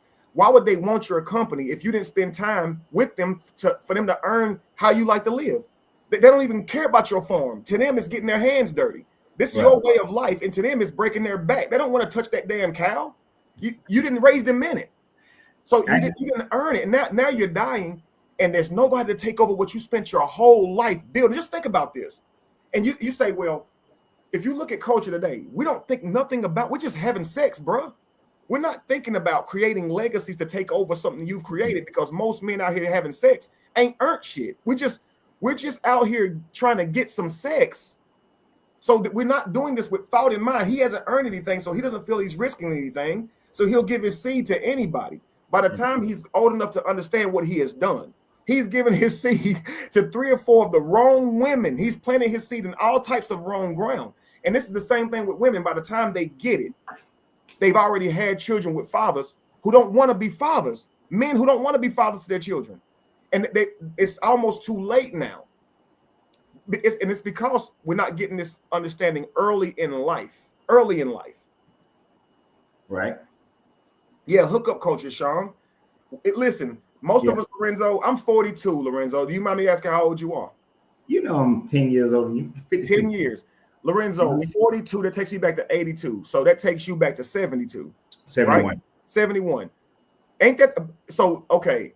One of us are born around the time of disco balls, tie-dye shirts, and sex for fun, right? The Austin Powers days, right? What is that? That's the 70s, right? That's the late 60s, sir. Okay, so think about this 70s. now. Think about that generation of children. They're not coming from families who were trying to build legacy. They were having fun based on the environment they lived in. Now, there is no accountability to that because so many of those children grew up without fathers, without mothers, because those parents said, I was somewhere doing something at the time I wasn't right, and they was not accountable to those children they created. There was no legacy being taught. And we can talk about slavery all we want and how our development has been arrested through these slave systems. But if you just look at culture, with us falling into believing that in that lifestyle of sleep all you want to, with the bell bottoms, and you know what I'm talking about, that era right there. Right. We fell into that, bro. We were out here having sex with no commitments and doing this. We started this mess. And so now we're not thinking about what those children are going to look like 20 years from now, right? 40 years from now, 50. That's us. Yeah, that's us. No, so it's not like we came from generations of families who were planning children because they was creating legacies. So if we see the world that we live in and we see how bad it looks, how do we change it? You have to start with how you create your family. Now, relationships are about the people in them. You don't have to be polygamy. But I think that we should all consider being tribal. I wrote a book, Polygamy 101. Okay, Polygamy 101, Tribal Polygamy 101. It teaches from a standpoint of tribe over family. Whether you're going to be monogamous or polygamous, it's important that we consider tribe over family, because in family, we don't benefit from raising our own families, especially as men. And most of the time, neither do mothers. I think I heard Chica say that she would let her children, her parents come and live with her if they needed to. Most children are not that kind. You understand? Most children are not going to allow their parents to come live with them. If my father needed a place to stay, he got it. You understand? Because that's my duty as a son. Yeah. You understand? But most of these families, like you said, they can't afford. They don't have the room, and a lot of that we have to say is on us as parents for failing to give them the skills, because they should be living on our land in their own home that's already owned. You see what I'm saying? They help you pay off yours early, then you help them pay off for theirs late. It's real simple. We always keep producing. You see, I'm actually looking to do that now. In a couple of years, my family will no longer be living in this big mansion. Okay, this was something that we were only doing as we prepare for our future. We wanted one big house to learn how to live together and all of that, but we want land. This is just mainly a big house. It got a nice lake in the back. We can fish sometimes, but we can't grow here, right? So now we're looking for actual land, some acreages of land, and we'll put many small homes on it. We don't need a mansion. You know, my children are mostly grown now, so they'll be building their own home soon and starting their own family soon, and we'll still be together. You understand? Yeah. Imagine this now. All of y'all contributing to one big bank loan. So now y'all can have our houses in different lands, right? So your mortgage $2 or $3 grand, their mortgage $2 or $3 grand. Now I got 4 children. So Samika still be here for a while, but Janae, Justice, and Israel, imagine their mortgages is all $2,500 to $3 grand, right? On their own lands. Okay, but if I'm building houses and putting them on my land, there's one bill. We're all contributing to it. Are you guys not seeing how this works? Yeah, I mean, that's how the family that I was talking about, and they're in Georgia. They 27 acres of land, and they just build new houses for each family member as they develop their own sub family inside the larger family unit. So it's like it's a family estate, which I've seen some people try to popularize that here lately. It pops up where people are building there, and everybody has the I wish, I dream, I would love to. But let's be real. And this is where polygamy comes back into it. If I called my family gets, you know, Kevin, my family gets together. There's about 90 of us going on family vacation. Mm-hmm. To try to get all my cousins and aunts and all of them to get together and buy a big piece of land, and then we all build houses on it, it's damn near impossible. Damn near. Absolutely. But if when I was younger, had gotten, 2, 3 wives, whatever, and then we had children and had bought 10 acres of land, 20 acres of land, it would have been a lot easier to build on that land a family structure than it is to go get outside members of your, extended family members to go do it. And that's what a lot of the Black culture is looking at, especially the Black culture is talking about now. They want to get together with other brothers and sisters. But in the way that you're formatting it, with a polygamous situation, there's a stronger unity involved that then makes it more possible to actually do that. Yes, sir. Because me and my brother could do it, but my sister's not gonna do it, and she ain't gonna, or she ain't gonna have her money or something going on, or my cousin ain't gonna do it, and my other cousin ain't gonna, you know what I'm saying? Right. So you're foreclosing on family. Imagine your sister right now, she wouldn't do it. There would be no mutual benefit for her to be interdependent with you males. Mm-hmm. Now watch this. If we were tribal, she would find a man who did understand that. She probably would potentially live on his land with his parents under his name, and she would, because that's why women often get their man's last name. They get their inheritances, right? But if she had another man, that man would move to y'all's land and help you guys farm your land, hunt. He's still very much useful hands to you guys. Her husband would still be that. And now you're creating, again, families that are interdependent. Now her husband becomes useful to you. In a family, her husband ain't no use to you at all. What do her husband have to do with you? You see what I'm saying? And this is what I'm saying by unity is the best way. And what monogamy has done in a lot of ways is broke down unity. I'll give you a thought, Lorenzo. Genghis Khan. Okay, now Lorenzo is a historian. I know he understands Genghis Khan, and just by me saying that, he already knows where I'm going. Okay, they say that one out of every 8 children is kin to Genghis Khan. Lorenzo, you want to tell them why? Because he had, what do you have, like 3,000 wives or something like that? Absolutely. Every night he was said to have sent for women who were ovulating to his room. Every night he did this. So you have to imagine how many children this man created. Now, this was a man who was successful. He had the resources, and all the women who helped him father his tribe were taken care of for life. Now, I want you to imagine something, okay? Throughout history, the ability to father children was privileged only to elite men who were strong, strategic, and capable of protecting and providing for their families, because women did not just choose men based on looks then. Please understand this. No. A woman is not going to choose you based on looks back in the day. This was for survival family, okay? So in today's world, we have the opposite though, because we have fake paper money, Lorenzo, and we live in a brick and mortar matrix and not the real world. The world is flipped on its head.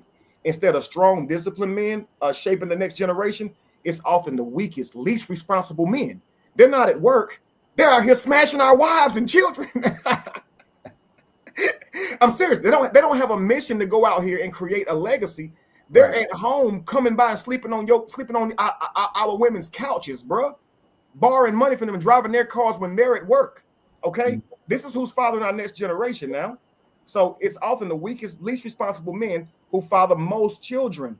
And then what happens is they abandon these children. They neglect these children, or they fail to provide for these children simply because they're incapable. Do you understand? Because you picked a Jody. So he can't provide for a home.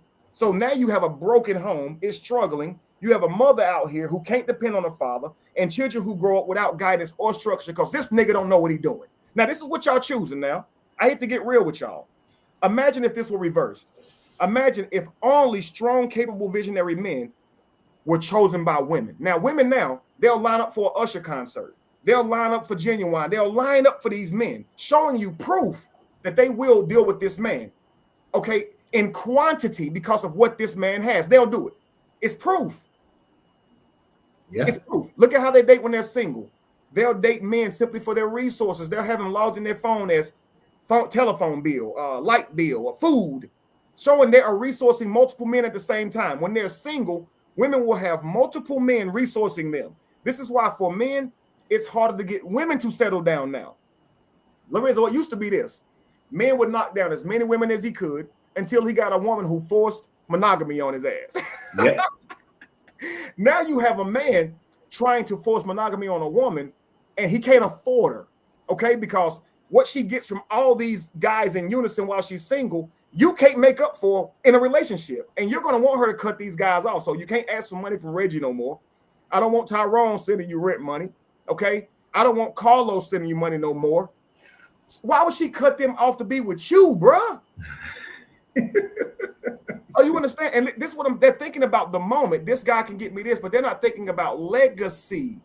You understand? And I'm not saying this is not all women, it's not all men. But if you look at society today, who's having most of the children are lazy men who are home most of the time. They don't have futures. They don't have money. They're not equipped. They might be attractive to the ladies, biologically successful. They have a nice height. They have a nice frame. Women think they're attractive. Maybe they're charming.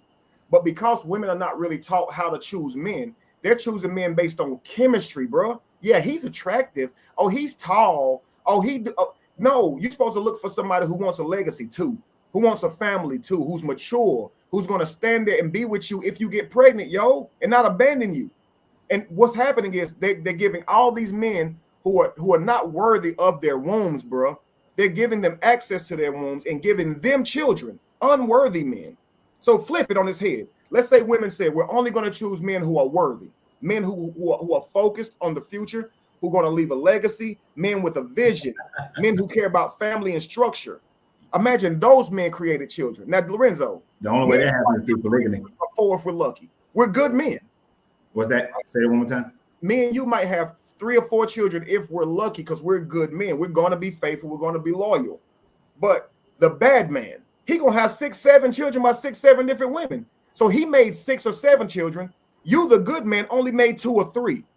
He neglects his 6 or 7. You're there for your 2. Now, life is about numbers, right? What's society going to look like? It's going to look like, have you ever seen the movie Idiocracy? I haven't. It's basically the civilization got dumber and dumber and worse off because a whole bunch of inbreeding, and the weaker were having all the babies. Right. Okay. And so like 500 years from now, it was just the dumbing down of society. That's what's happening.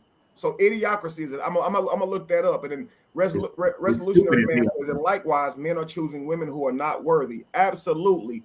We're sleeping with them just because we find them attractive, man. They got nice bodies, or we're just horny. It makes no sense because these women who we're sleeping with, they don't want family. They don't know what tribe is. They don't know what it means to work with a man. And in their words, the worst word you can use is submission. You understand? And so it really is an attack on relationships. And I think the weapon that they use is called monogamy, believe it or not. And we've been practicing it for so long, we think that should be the way of life, not understanding how it limits us. I just mentioned to you guys one side of it, okay? There's infamous examples of polygamous fatherhood in history. Genghis Khan, it's just one of them, okay? But I'm not saying we should copy Genghis Khan's ways and just try to have children every single night. I'm not saying that. But because the story reveals the power of a structured, intentional approach to fatherhood, we should all learn from Genghis Khan and take a page out of his book.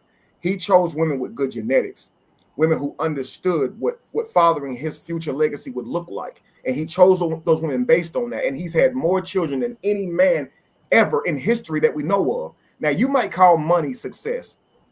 That's biological success. This man recreated himself probably hundreds of thousands of times. You understand? Yeah. And you have to also understand what Genghis Khan was also doing that because every time a new tribe or nation was brought into his kingdom, he proliferated children of his own into each one of those kingdoms to build connectivity between each tribe so that there was more unity within the whole kingdom itself. Right. And then he would send his sons out to be pretty much governors over each nation or tribe that came up under his kingdom. And I hate to stop you there, Lorenzo, but that's because he was of superior intelligence, right? Yep. So these women who are not just getting his resources, they get his DNA. So their children now have the potential to be smart like him. All the skills that he's acquired in his life are genetically passed on to their offspring too. So would you choose a bozo or would you choose Genghis Khan? With Genghis Khan, there comes provision, protection, because you have a child by Genghis Khan. Nobody about to bother you.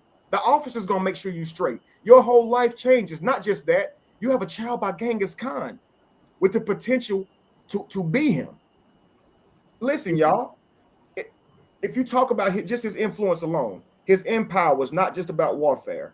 It was about unifying tribes, creating systems, and ensuring stability for future generations all around. His children would not live fatherless and unsupported. Every child that he sired was raised up within a structured system with leadership, resources, and education. Now, contrast that with today. Today, many men with multiple children are not kings. They're not leaders. They're not visionaries. They have no plan for their children's future. They don't raise or protect or guide them. And many women are left struggling alone with the children to grow up in broken homes, often doomed to repeat the cycle. So really what happened? How do we go from elite men fathering the majority of children to of back in the day to now mostly irresponsible men fathering the next generation?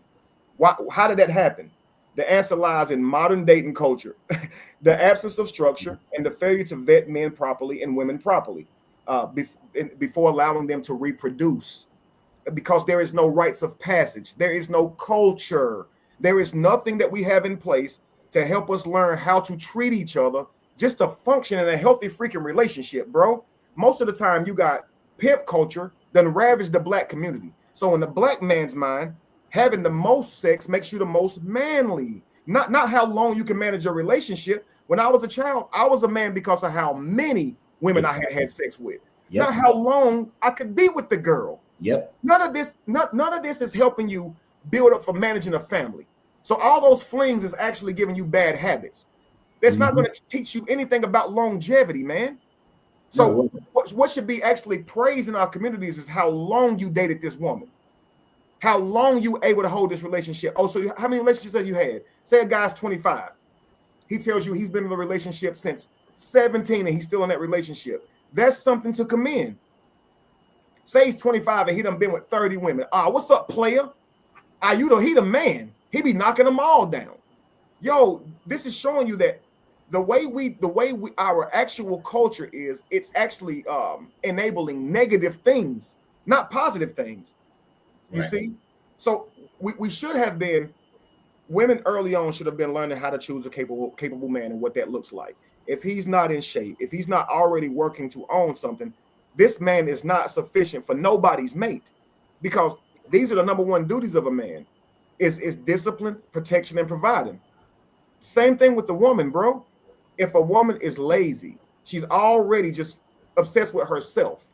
What she looks like is all she got for you. This is not a woman who's fit for managing a family. You understand?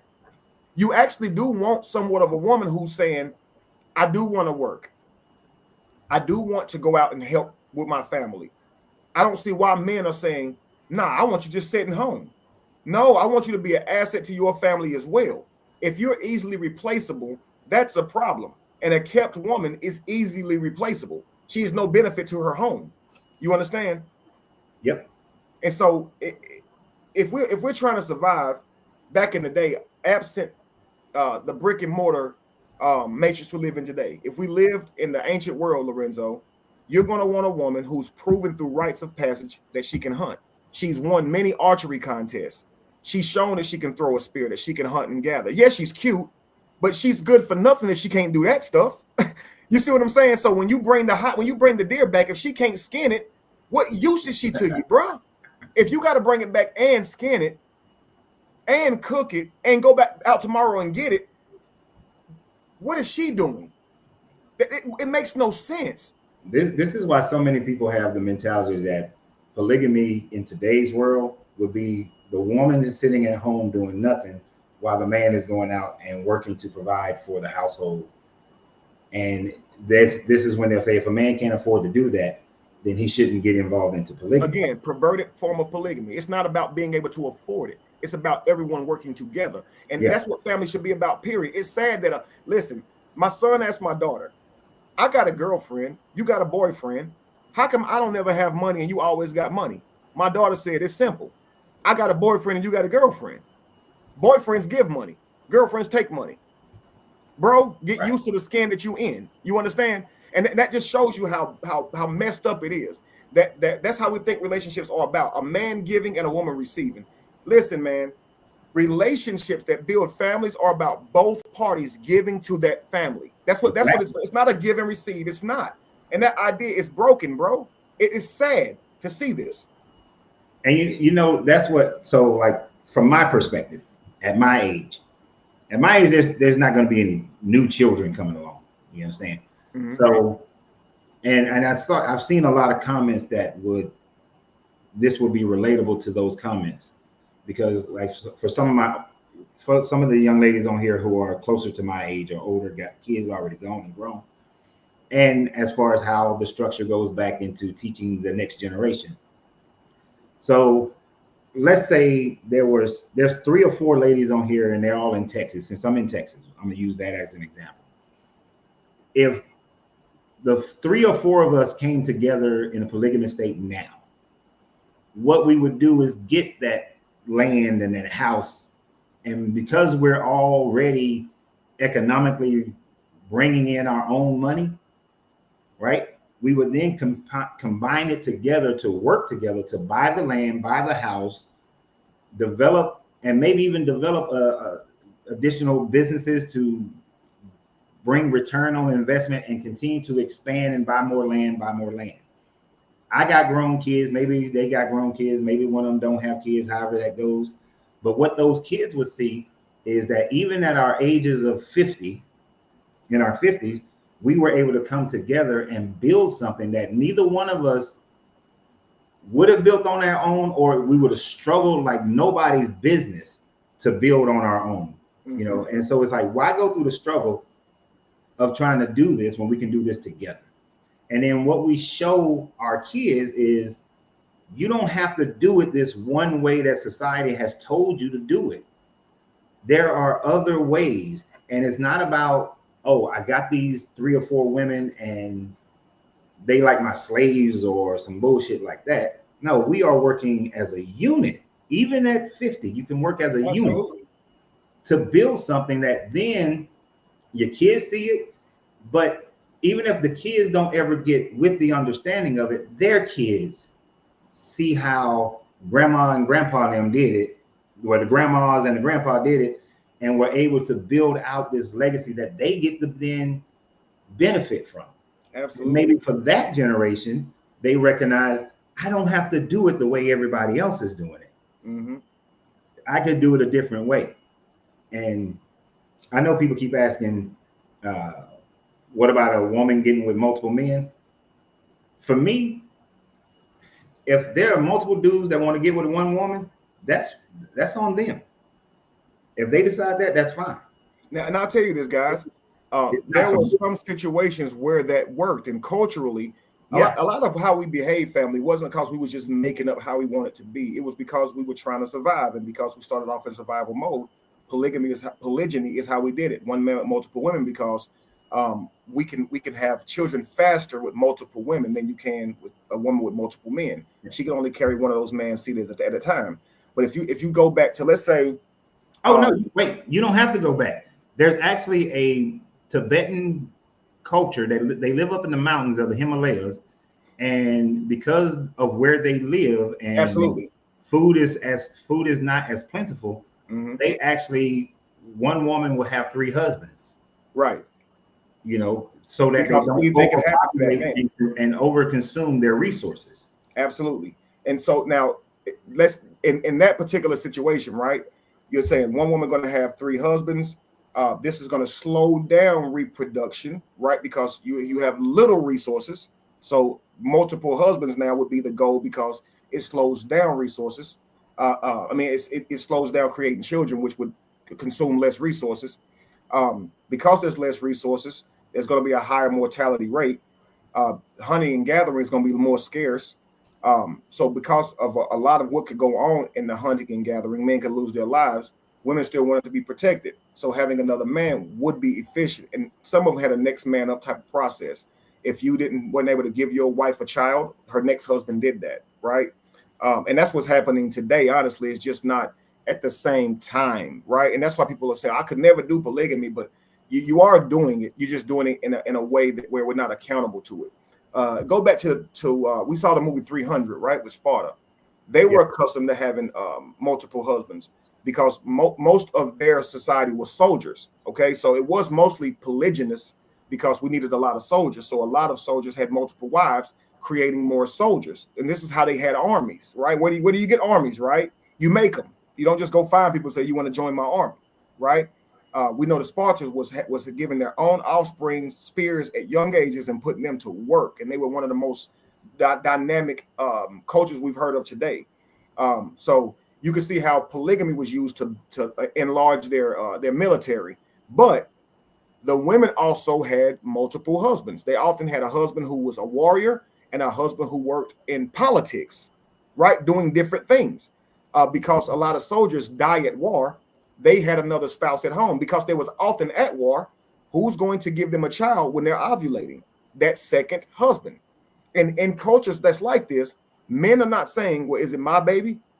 Like, let's just say Lorenzo and I are husbands to a wife, right? I'm a warrior. I'm going to be the warrior in this one, Lorenzo. You the politician. You running your mouth in there, smooth talking. I'm out here in the streets, right? I'm out here doing I'm Anna now.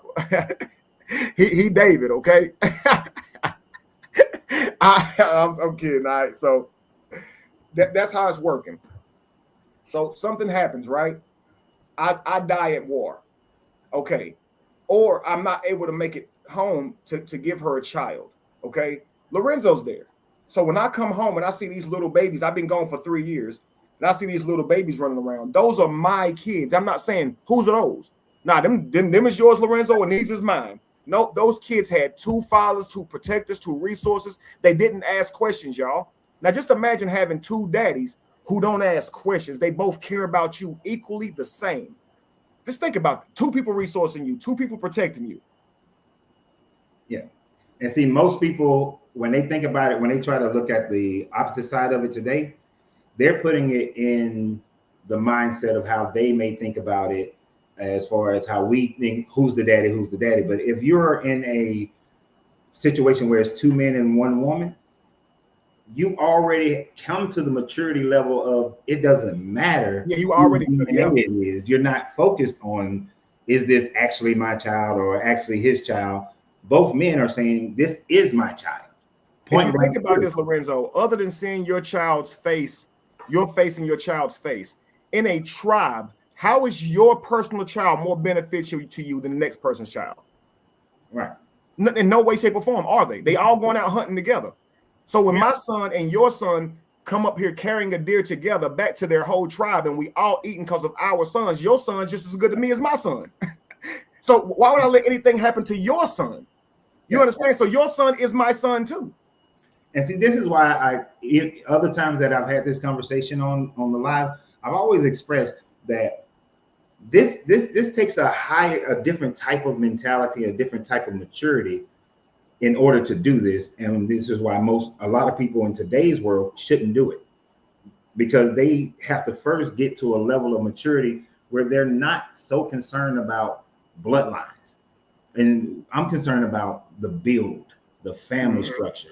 I'm concerned about the emotional support, those sorts of things. Because I'm gonna keep going back to my age.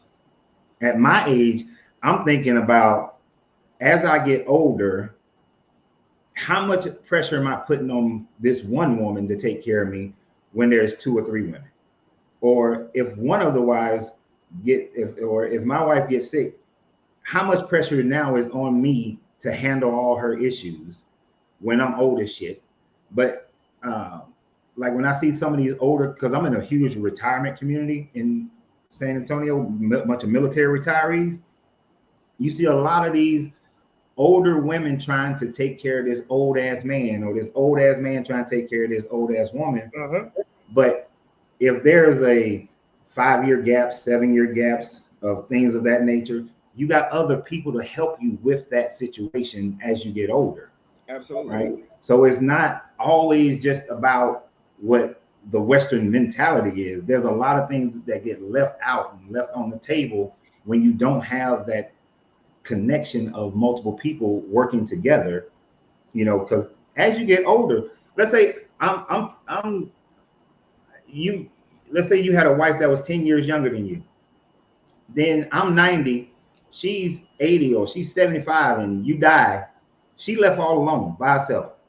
But if she had this sister wife for 10, 15, 20 years, she still has companionship, which is one of the biggest concerns of people as they get older, is companionship. And there are certain things that I can't emotionally deal well with when it comes to my wife.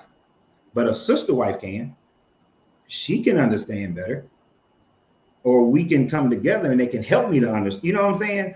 Mm-hmm. It's like there's all of us together in this thing. And it goes into our older age as well as when our youth and what we're building. And so when I see older people who say, oh, I can't do this because I done did mine, I got this, I got that, and all that.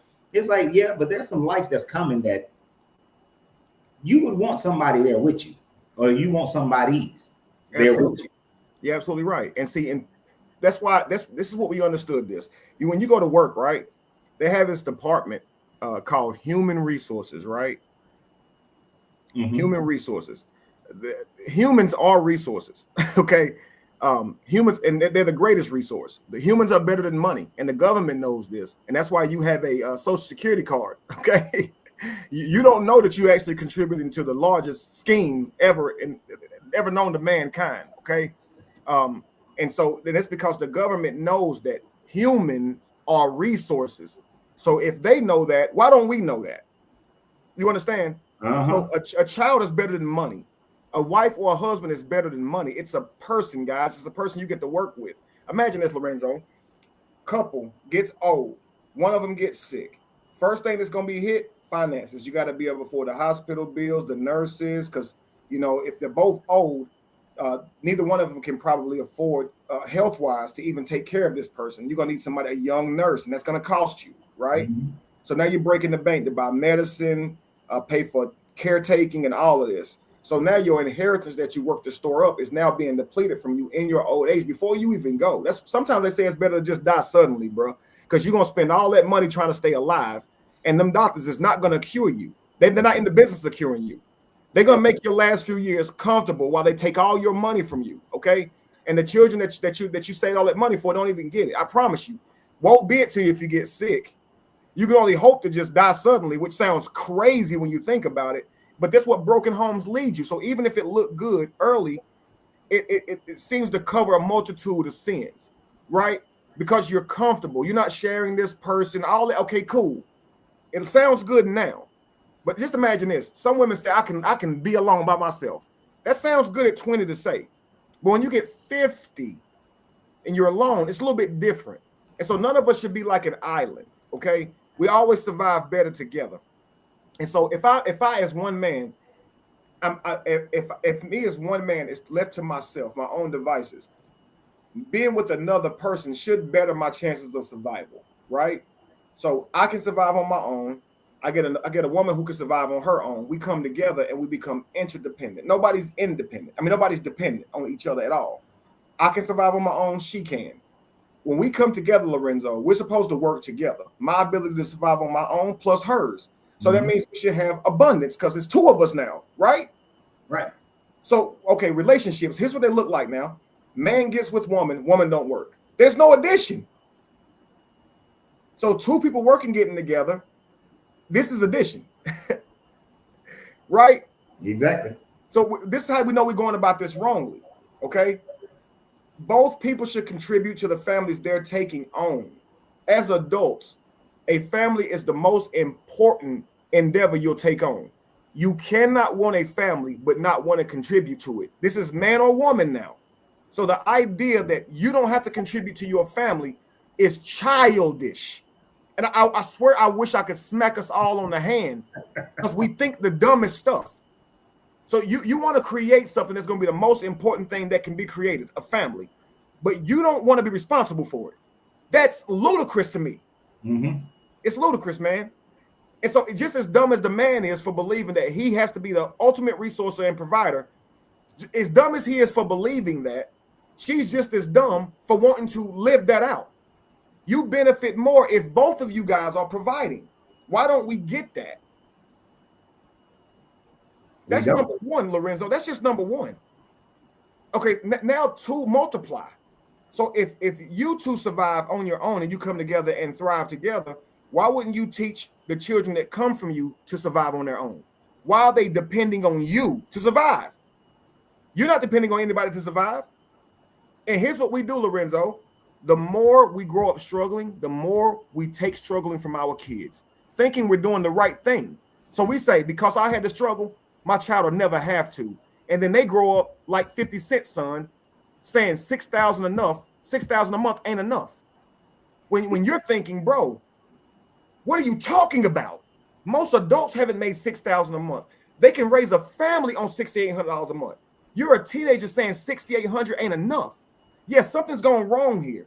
In being the greatest father, we have become the worst. Because if you give your child the world and therefore he becomes spoiled and dependent, you failed. Yeah. So if you walk to work, so your child gonna drive and therefore not know what walking is like, but in turn he becomes entitled and believe he's too good for walking, you still failed. Yeah. And you failed in the worst way because you took all your resources and put them towards a child who really took advantage of it, didn't even see the benefit to it, and you made them worse with your resources. If your child had to struggle like you, they would be better off. That's crazy when you think about it, though. I grew up and I had to struggle, Lorenzo. I lived on my own since 15. My oldest child right now is 23. If something happened to me right now, she'd be lost. My son is 19. If something happened to me right now, he'd be lost. My other son is 18. If something happened to me right now, they would be lost.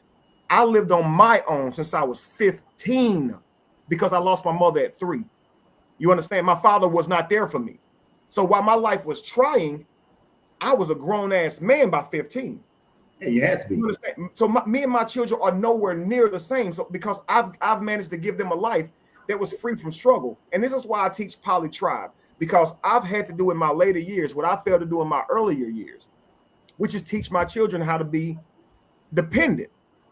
They depend on me.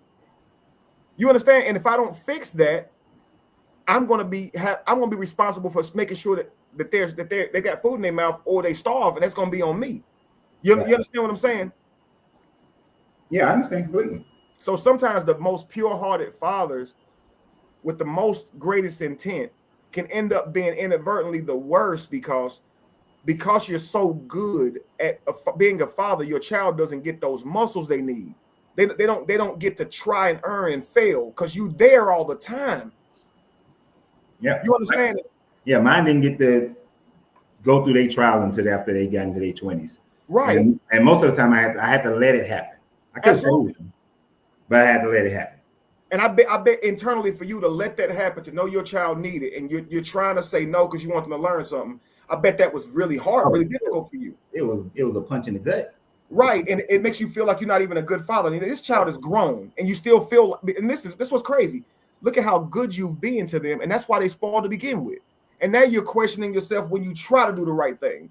But if you were young, Lorenzo, and your children were going to work with you since they were children, they'd be adding so many benefits to your life right now. You would feel like you don't even deserve it. Just imagine sitting around and your child hits you up and say, "Daddy, did you check your account? I sent you a couple hundred. I just want to make sure you."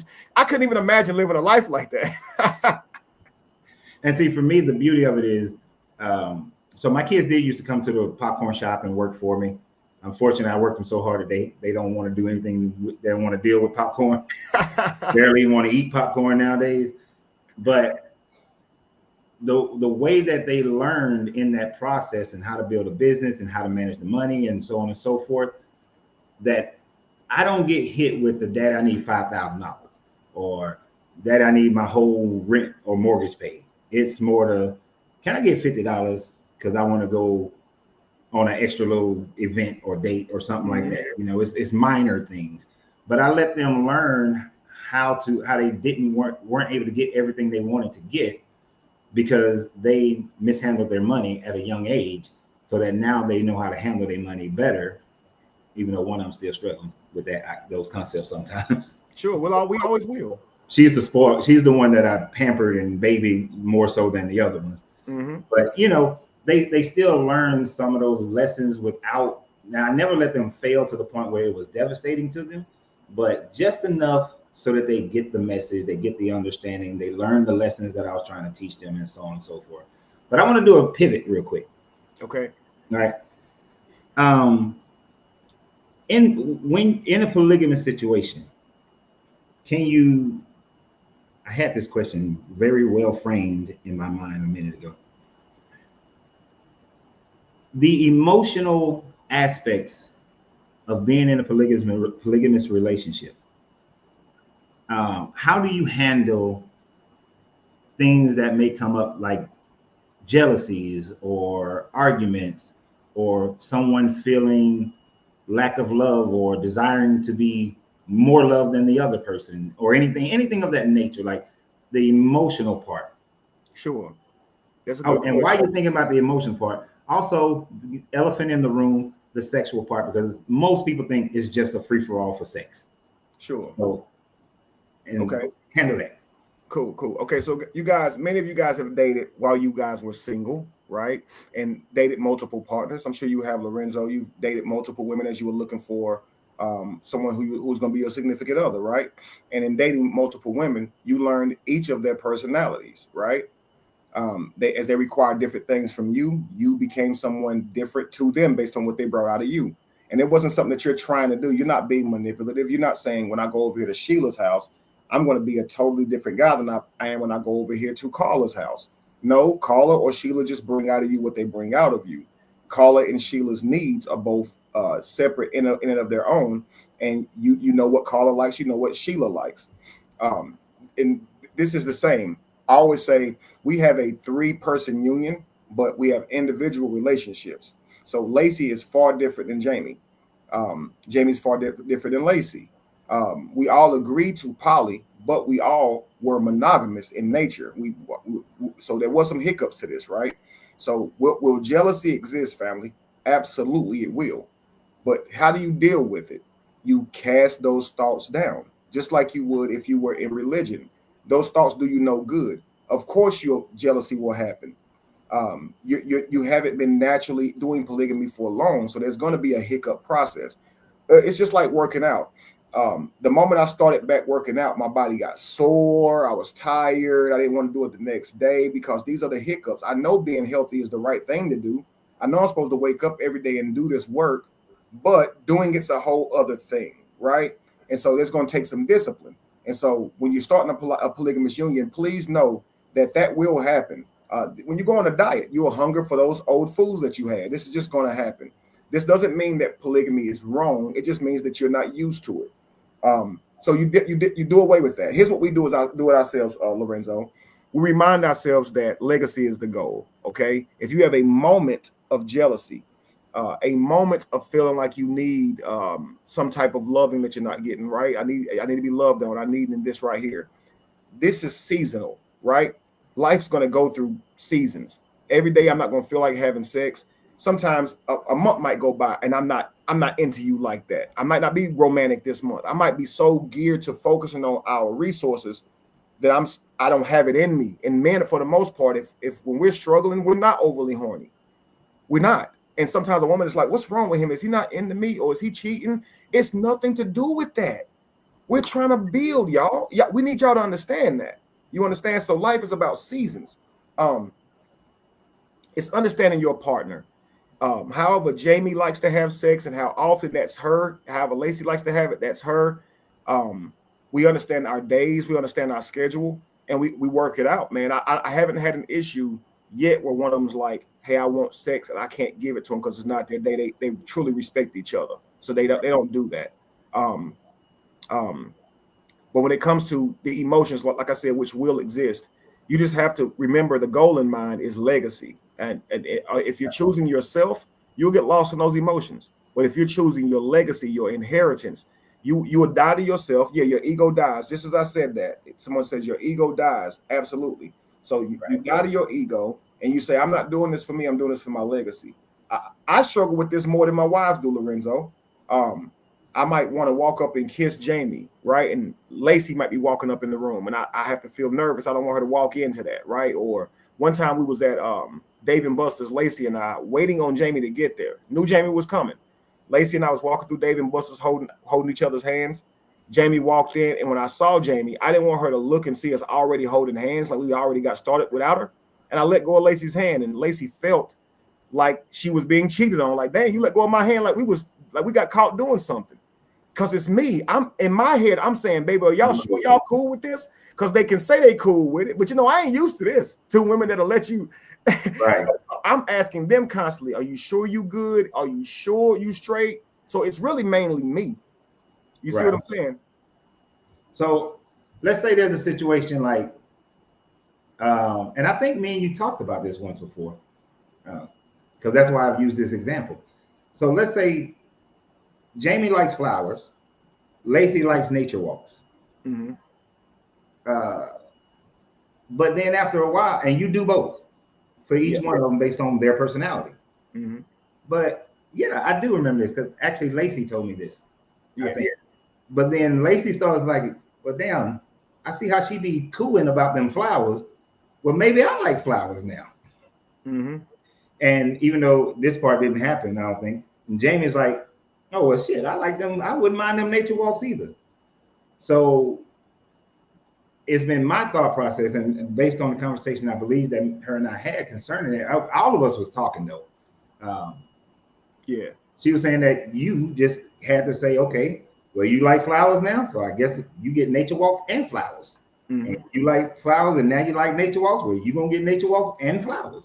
So you have to just pivot to be able to make sure that each one of them are getting what makes them feel loved.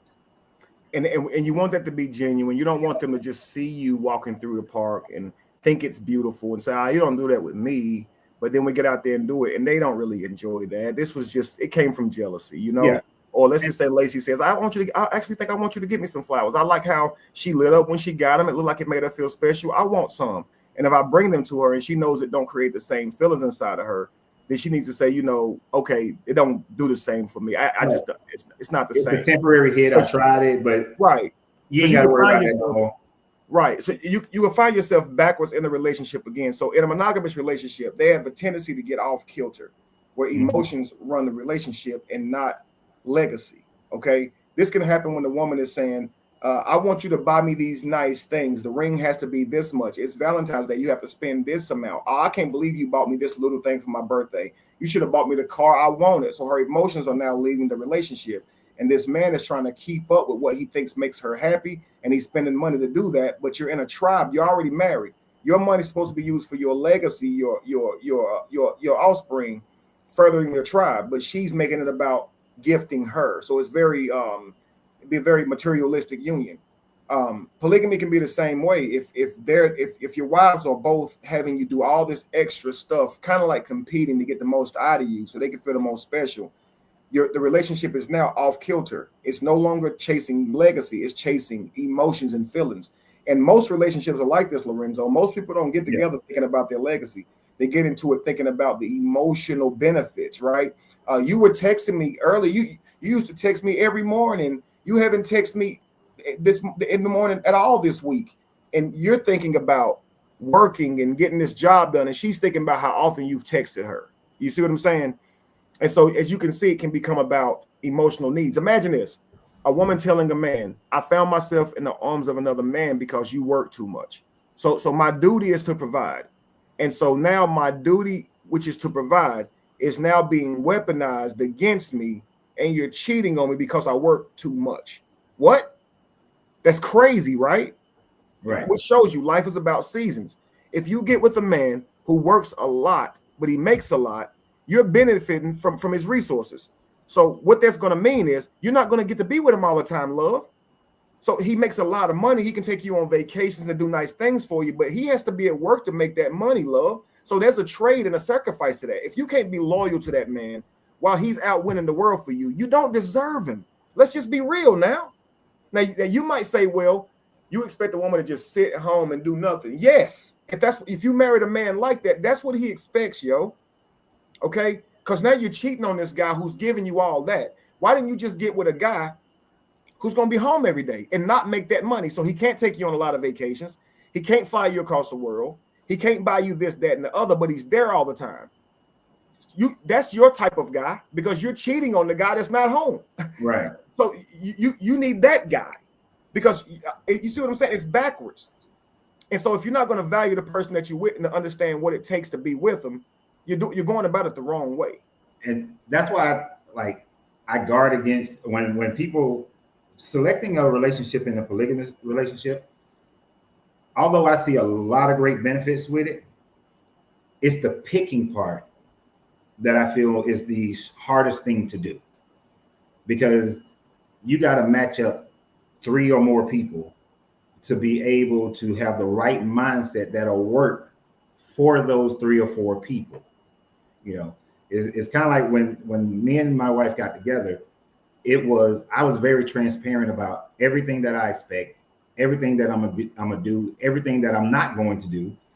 You know, what kind of life she can expect. Am I gonna go off and work hard enough to become a millionaire? I'm not. So if you want a millionaire's life, I'm not that guy. Am I gonna work hard to be with you and spend quality time and things of that nature? And this is, you know, we ain't gonna be poor, but we gonna be all right. Can you deal with that? And if, say, me and my wife decided we wanted to have bring another wife into it, she's gonna have to fit into that mold. Absolutely. You know what I'm saying? It's not going to be somebody that doesn't fit into that mold. Right. Because like you said, all that's going to do is create problems and dissolve the relationship. So that's why I think like picking the right people is even more important.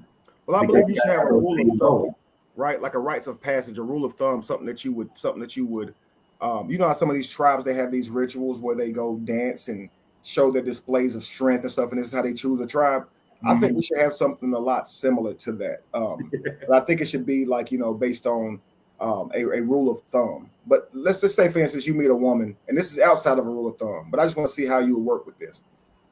Let's say you're saying, hey, I'm a man who's more so about teaching and wisdom and elevating people internally. I don't care about being a millionaire. It's never been something I've been a fan of. I'm not for that lifestyle. If that's what you want, I'm not your guy. But what if she tells you, well, I do want to live that life, but I also know how to make that life happen. So say she says to you, the teaching and things that you're doing, I can show you how to monetize those things. And yeah, you may not care about being a millionaire, but if you let me manage you and do these things, I can make us one with my skill set. I'm sure you're not saying, no, I don't. Like I said, I don't want to be a millionaire. No, I'm not going to say that. If she can contribute that to the table, right? It's not a deal breaker. You're just telling her don't expect that from you, but you're saying that if it's meant to be, and we're all bringing those pieces together, we can have whatever we want. Every person in the union don't have to be millionaire focused, right? All it takes is one. So you can get with a woman who understands how to monetize your gifts better than you, and now you're living a life that's abundant because of what she knew how to do for you. Exactly. Like so my wife is a great, amazing homemaker, right? Mm-hmm. And in that example, if another woman came in and she was, since I do social media, she can take this social media thing and explode it to where it's, you know, got the gold plaque from you, the diamond plaque, whatever. Got you traveling, doing all this stuff, right? Booking you out. And then that would work. Yes. That would then work because everybody is working in their talent. Everybody's working at their comfort level. But we all are benefiting from it. Absolutely. You know, you see, and you're doing nothing extra. So let's just say you got a woman who says, I understand social media thoroughly. Let's just say, take the woman who does mukbang. She makes $1 million a month from YouTube. Okay. Mm-hmm. All she does is eat the food. Her husband works the camera. Her husband does the editing. He does the uploads. She don't have to worry about creating reels. Now that's what kills us, because we have a unique skill. It's to teach and bring a message. But when we have to also make sure that this happens with a lot of preachers, right? They're profound in their messaging. They're profound in their teaching. But now they're trying to be a business owner too, right? So now they got to worry about the church's bills and the grass being cut and the staffing, and you've essentially now diluted their gift because they have to worry about all this other stuff, man. You see? So for me, when I have to worry about the camera and posting and what's the best posting times and editing and reels, that kills me. You understand? So just imagine you have a woman that's all she's done is spent her time into that. So she says, Lorenzo, well, what you already have as far as knowledge, I could make you very successful. You just have to keep talking. I can take the videos. Actually you should load up at this time, and then you should cross post and do this. That before you know it, she's got you in all the algorithms. You're booming, right? That's worth a marriage. Because I'm gonna tell you what that would be worth if you was just paying her to do it. If she took you from making, say, $5K a month to $30K a month, you know what that's worth to paying her? She'd want a percentage, right? And she might want 30-40% of the increase that you bring her. This means you're probably giving her now 5 to 10K a month. And you can't do it without her because shit, before her, you was making 5K, now you're making 20 to 30. So you know this woman deserves 5K a month. You know it. But if she's your wife, she's a legacy holder. She gets the inheritance. To her, it's just a measly 5K. But if she's with you, it's the whole totality of it. The whole totality of it. It's a 5K you got to give her a month, but with her, you don't have. You just dedicate it to your tribe, not her. It works. Plus, if she's not with me, then there could come a time where she gets a man, and this man got insecure jealousy issues. Absolutely. And it's like, I don't like you spending all this time talking to this man, working with this man, posting all his stuff. You know, you spending too much time with him. But if she's with me, it's, yeah, we do all this, but we all have dinner together. We watch movies together. We go on vacations. You know, we date. We enjoy life together. So you get the benefit of the whole instead of an outside person coming in and messing it up. Right. Absolutely. Now say you get a woman who still get all the companionship. Absolutely. Now say this woman has a child, right? And this child is in the IT. They do computer shit too, right? And her child may still live with her. He might be 16 or something like that, and he still lives at home. Even that child could be a benefit to you. And now you can see why a man could be a stepfather, because he's not just a benefit to the child being a father where the child lacks one. The son is also a son to him where he lacks one, because there's value on both sides. We only see the stepchild as getting a father. We don't see the stepfather as in earning a child as well. Because that stepfather think that it's on him to take care of that kid. They don't see the stepchildren as supposed to be beneficial to them. They only think their children are. If you're raising a child, bro, they're supposed to benefit you. You understand? If a woman moved into your farm and she had 2 children, you're going to let her children work on that farm too, because they're going to benefit you for their mother being there. You understand? In all actuality, Lorenzo, their father, those children's father, should have never forsaken his parental obligation. So he should still be doing his part for those children. The fact that you even have to is crazy wrong. This is even if you're in a relationship with a woman with children, that the man of those children, the father of her children, should still be doing his part. So it should never be an obligation for a stepfather to resource children, because no matter what, if you have children, you're responsible for them. So Lorenzo, a couple has a child, right? They're responsible for that child, that man and that woman, right? So let's say they break up. Who's responsible for that child, Lorenzo? Wait, this is not a blended situation, right? No, it's just a man and woman makes a child.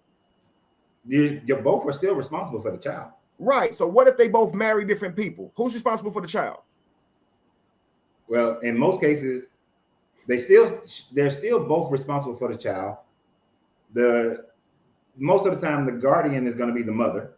Right. So she's going to take on more responsibility for the child. That blended father is going to start taking on more responsibility, because if that biological father is with another woman and they have children, they have a tendency to lean more into their other children, or even their other blended children, than they do their own child, right? Because they're not in the house together. Right. So the dynamics start to look real different, right? Yeah. But where is their obligation to the child they created? Ain't that crazy? So you're saying that no matter what, you cannot forsake your obligation to your child, no matter what. Hell no. If you make a child, breaking up with that woman don't get you free and clear. Marrying another woman don't get you free and clear. You're still obligated to that child, right? Yep. So this means that any man who gets with the woman once you leave her should not have to worry about your child, because you are still responsible for him, right? Yeah. But how many stepfathers are asked to pay for children's college, bro? Their first cars, bro. The father's still supposed to do that. Yeah. This is what I say. It's still a broken home. So yeah, this man married you with your children, and he's making sure your children are straight. He's buying them cars. He's putting them through school. But that's still a broken home. It's still a broken home because the person who should be doing that for your child is their father, theirs. And you're saying, well, life is perfect because my child has a replacement. No, life ain't perfect because your child's actual father ain't doing it. And if you don't think they take a toll on your child, you're crazy. You're crazy. Yeah. Now, I want to say this because I'm a living example of it, how it takes a toll on you. Okay. Because I didn't get to know my father until I was about 25, 27 years old. Right. And so, you know, me and my brother, we have different fathers. So it used to kill me to see his father interact with him, you know, to see other fathers interacting with their sons. Absolutely. Yeah, I had my grandfather, but he was still just my grandfather. You know what I'm saying? He wasn't my dad. And no matter how great he was to me, there was always still an emptiness part that was missing. Yes, sir. You know? So when your father doesn't do their thing, it still hurts. And then even worse, the other thing that people don't realize, my mom, for a majority of my growing up years, in order to take care of me, my brother and sister, she was working because my brother's father wasn't living with us. He was just present in the town. Wasn't really helping or anything like that, abdicating his responsibilities as well for the most part. But he was still present, you know what I'm saying? But my mom was working 2.5 jobs to take care of us. So I was missing a lot from the motherly nurturing because she wasn't able to give as much. She's a very loving woman, but she could only give what she could because she was tired half the time, which is why I gravitated to my grandmother so much because she had more time. But if I had grown up in a polygamous situation where there was a mom figure there more often, I would have been better off.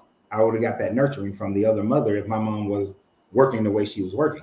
Absolutely. And then if it was a polygamous situation and my father was there, I would have gotten all of it. And wherever somebody was lacking, I would hopefully have gotten it from somebody else. So I don't even think people realize how much better of a situation that could be for a child in a polygamous house. Absolutely. And because you got more love. Right. Which is why I used to tell them when me and my kid's mother got divorced, one of the promises that her and I made is that we would never be with anyone who could not love our children and be on team kids. If you couldn't be team kids, you can't be with us. Because the kids are primary. You know, we're not going to abdicate our roles to the kids. And which is, of course, it was harder for me because the kids aren't living with me. So the next woman always feels like, well, they're just here on the weekends or we just see them on the weekend. It is more like you're dating your damn kids instead of you're actually parenting the kids. Absolutely.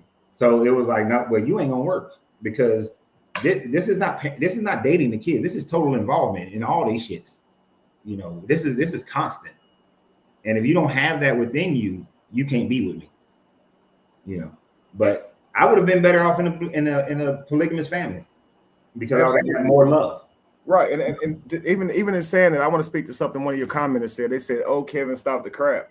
If you have 18 children or more, the father is not emotionally available to that amount of children." I was practicing the Hebrew Israelite from 1995 to 2016. I know the bull that's happening. So I won't discount your experience, okay? But I'm going to tell you, I believe it's anecdotal because here's the facts, guys. To believe that children, the more children you have, the less you're going to be available to those children. Why would we say children are a blessing? You're not having all those children at the same time. You're having them hopefully one at a time unless you have a set of twins. If you have multiple children, 18 children, all of them are not going to be children at the same time. You're going to have children who you've already raised up, and they are now aiding you in raising your children and their little brothers and younger sisters. Your teaching and discipline is now echoed throughout their siblings, and you've seen this. When my grandmother went to work, went to the hospital and things, the oldest brother looked out for everybody, and they were the person who watched out, and they reported on us when grandma came home, and if they told them we wasn't good, we got ass whooping. So we knew how to treat that person who was watching us like they were grandma herself, okay? Because we knew if they tell on us, it's a wrap. Sometimes my cousin was 2 years older than me, And I had to listen to her as if she was my mama. You understand? And she understood grandma's rules very well. I understood them very well. But let's flip that, the Awakened Black United. Are we saying that if a woman has, say, 8, 9 children, that she's less of a mother now? Because I'm sure you wouldn't say that. We only look at this with men. Here's the problem. The idea that we think children are needing your one-on-one leadership and guidance all day, every day. That's not the case, family. Okay. Your children are not missing anything. If you were to sit children down from large families and from single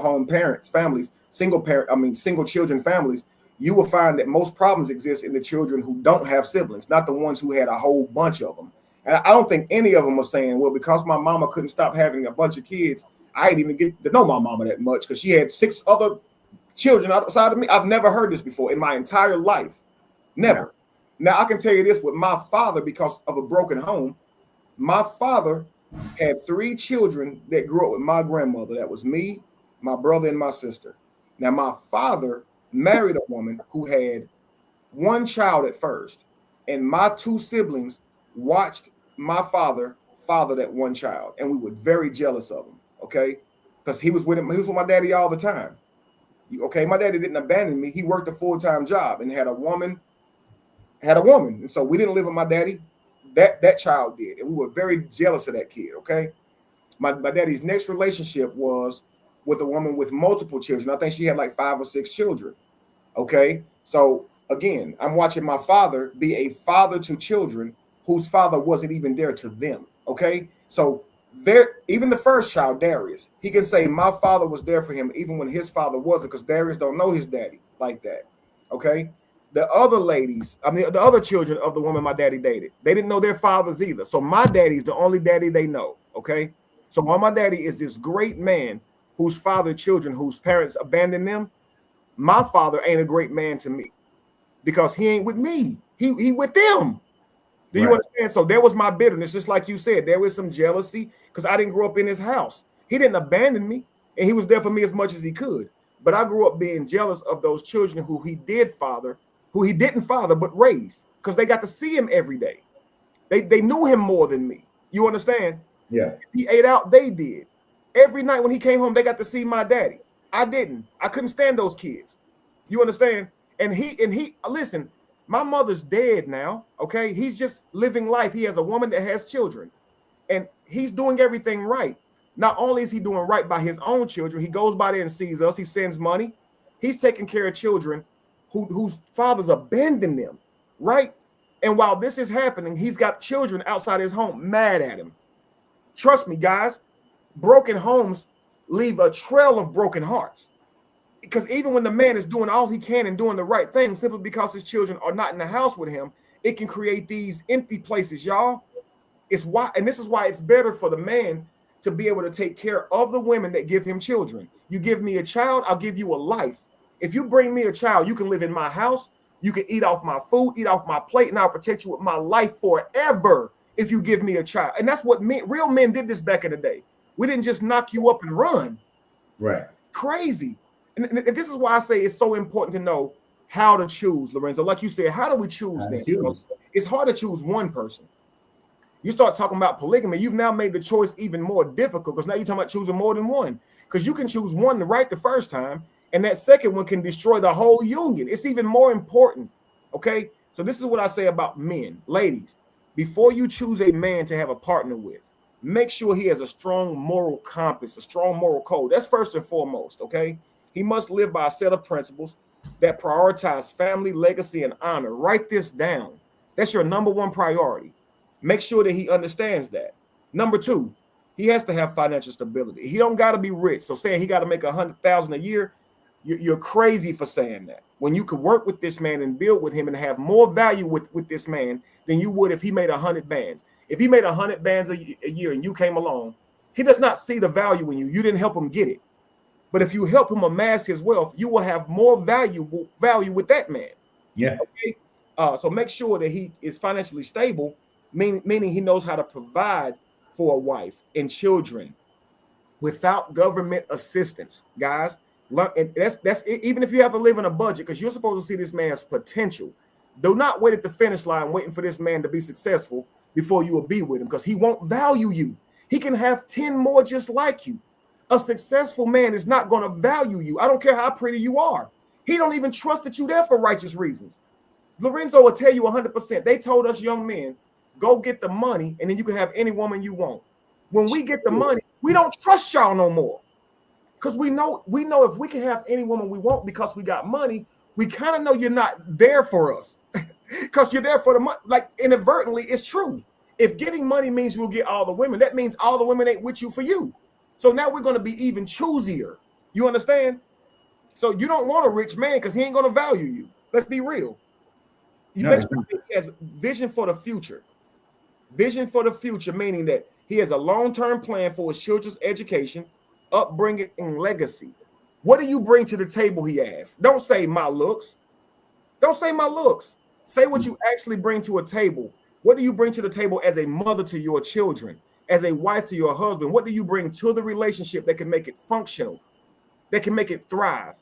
And then you could ask him, what is your future plan for the household? You want to know what I bring to the table? What's your plan for the future, sir?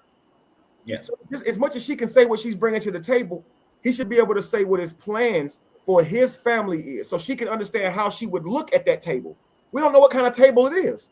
So how do I know what I'm bringing to the cookout if I don't know what is this Thanksgiving or is it just a backyard barbecue? Because I might bring something different depending on what it is. You see what I'm saying? I see what you're saying.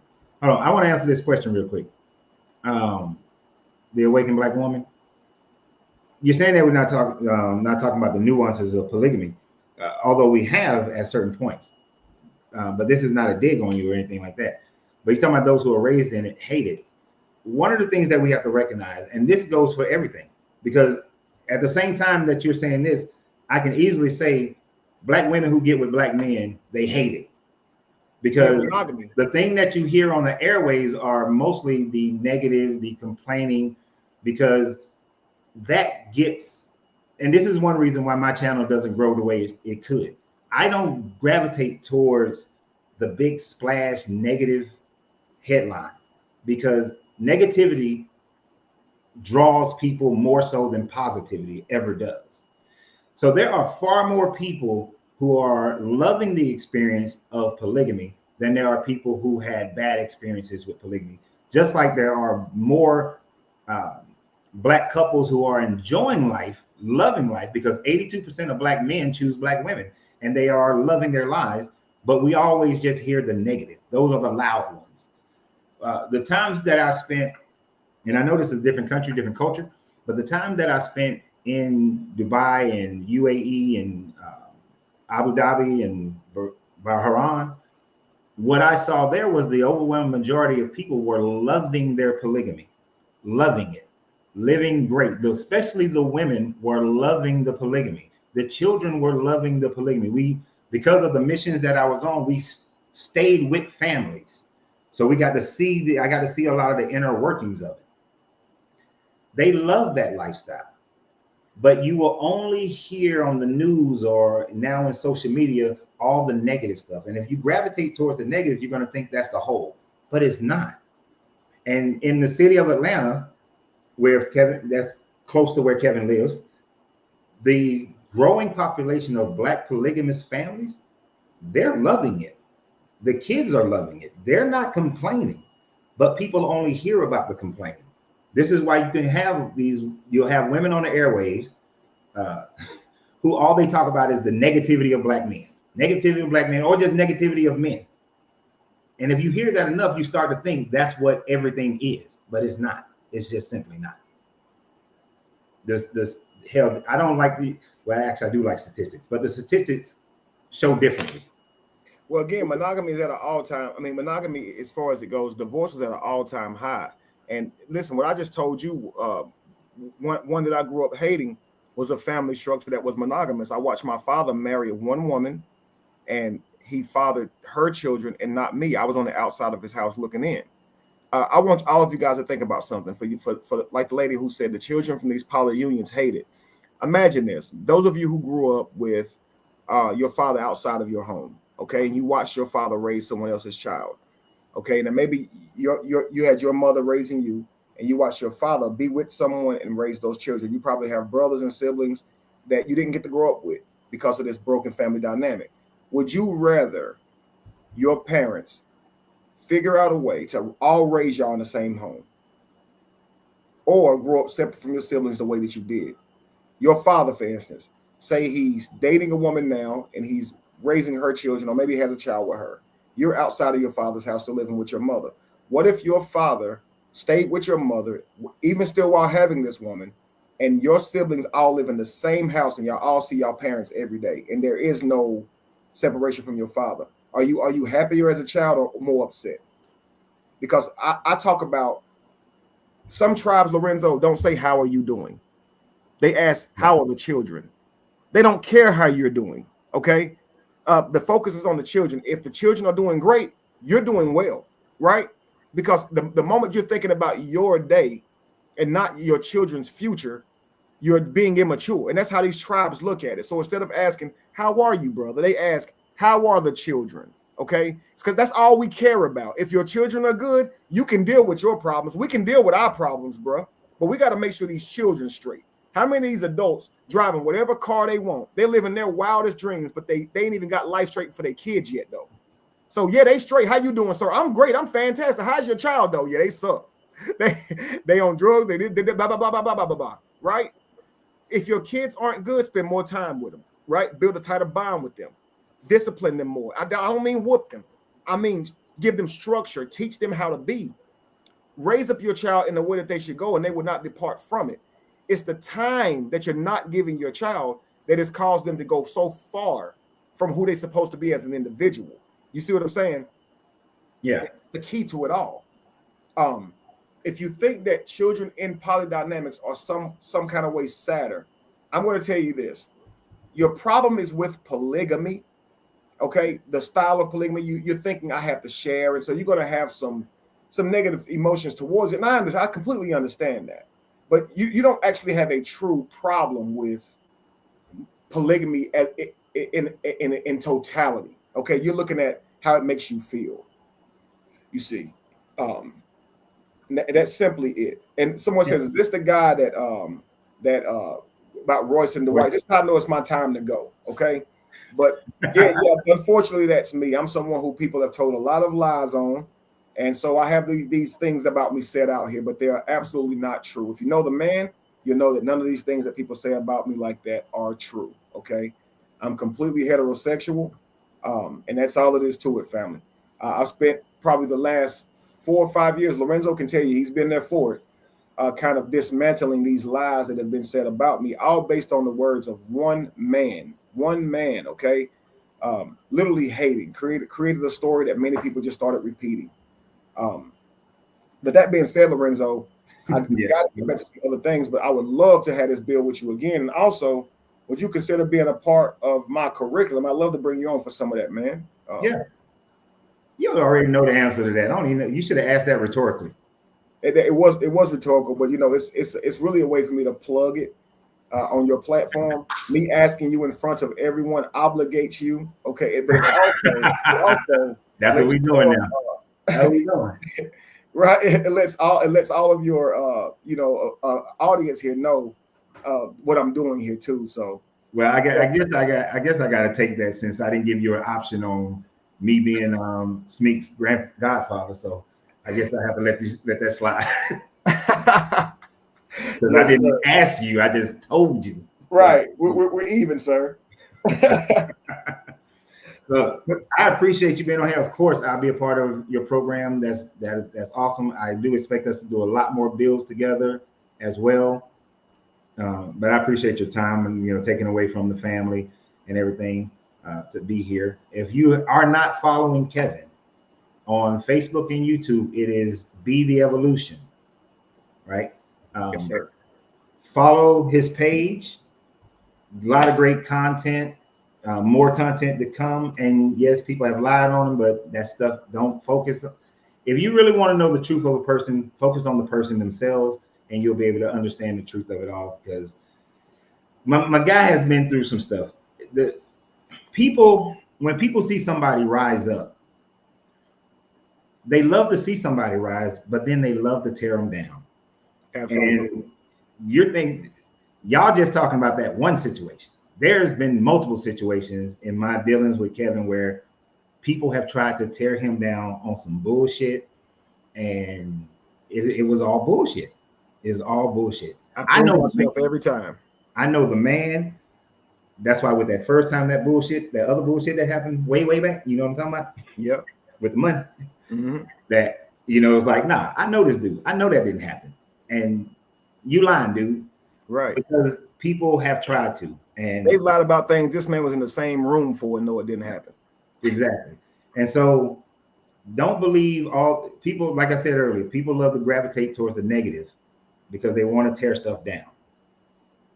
Don't be that kind of person. Like I'm always talking about, if you want to be an enlightened person, you want to grow your consciousness, you can't be a person that looks to tear people down, because if you're looking for it, you will find it. And most of the time when you find it, shit is wrong. Especially Absolutely. with Kevin, I'm telling you, it is wrong. Because if Kevin was any of the things that people have said that he was, he would not be my friend. Absolutely. At all. So I'm just saying, absolutely, you can take it from me. If I have any credibility with you, then take it from me that this is a good man, right? Yeah, yes, sir. That's a good man, right? With a he great. Wouldn't put his brand on the line, guys. He's got me on his channel teaching you guys things. If I was anything like that, if he had any doubt in his mind, he'd move away. And I've seen him do it. I've done it. If I don't deal with people who I believe are not upright and righteous. You understand what I'm saying? I've done so much work with this brother, so much work. I ain't talking about like here and there. I mean, we've done lectures together, events together. Yep. This guy's came out to my events and stayed the whole week in there meeting people and heard people lie about the same things he was there to see. I'm a celebrity life coach. He's watched me build from the ground up. He's watched me go through some of the worst things in my life and then build myself up to the point to where famous people were reaching out to me for advice. Unfortunately, famous people also have reputations. Mm-hmm. Dwight Howard being one of them. And some of what was based on his reputation, they tried to apply to me as a way to shame me or bash me. You guys know how that goes. But as a life coach, I don't turn anybody down who's looking for my services, whether they want religious information or just coaching on how to be a better person or finding themselves. I have many clients, and unfortunately, Dwight's been the only client who they've tried to use things that have been said about him on me. It's been very tough. I hate it, but I'm gonna keep on trucking. Obviously, aside from the trolls and things like that online, I don't deal with this in my personal life. People don't walk up to me and say that. People still reach out to me for my coaching. This is only a online trolling thing. Did you hear what Roy said about you? Is it true that you're gay? This is all childish stuff, you know.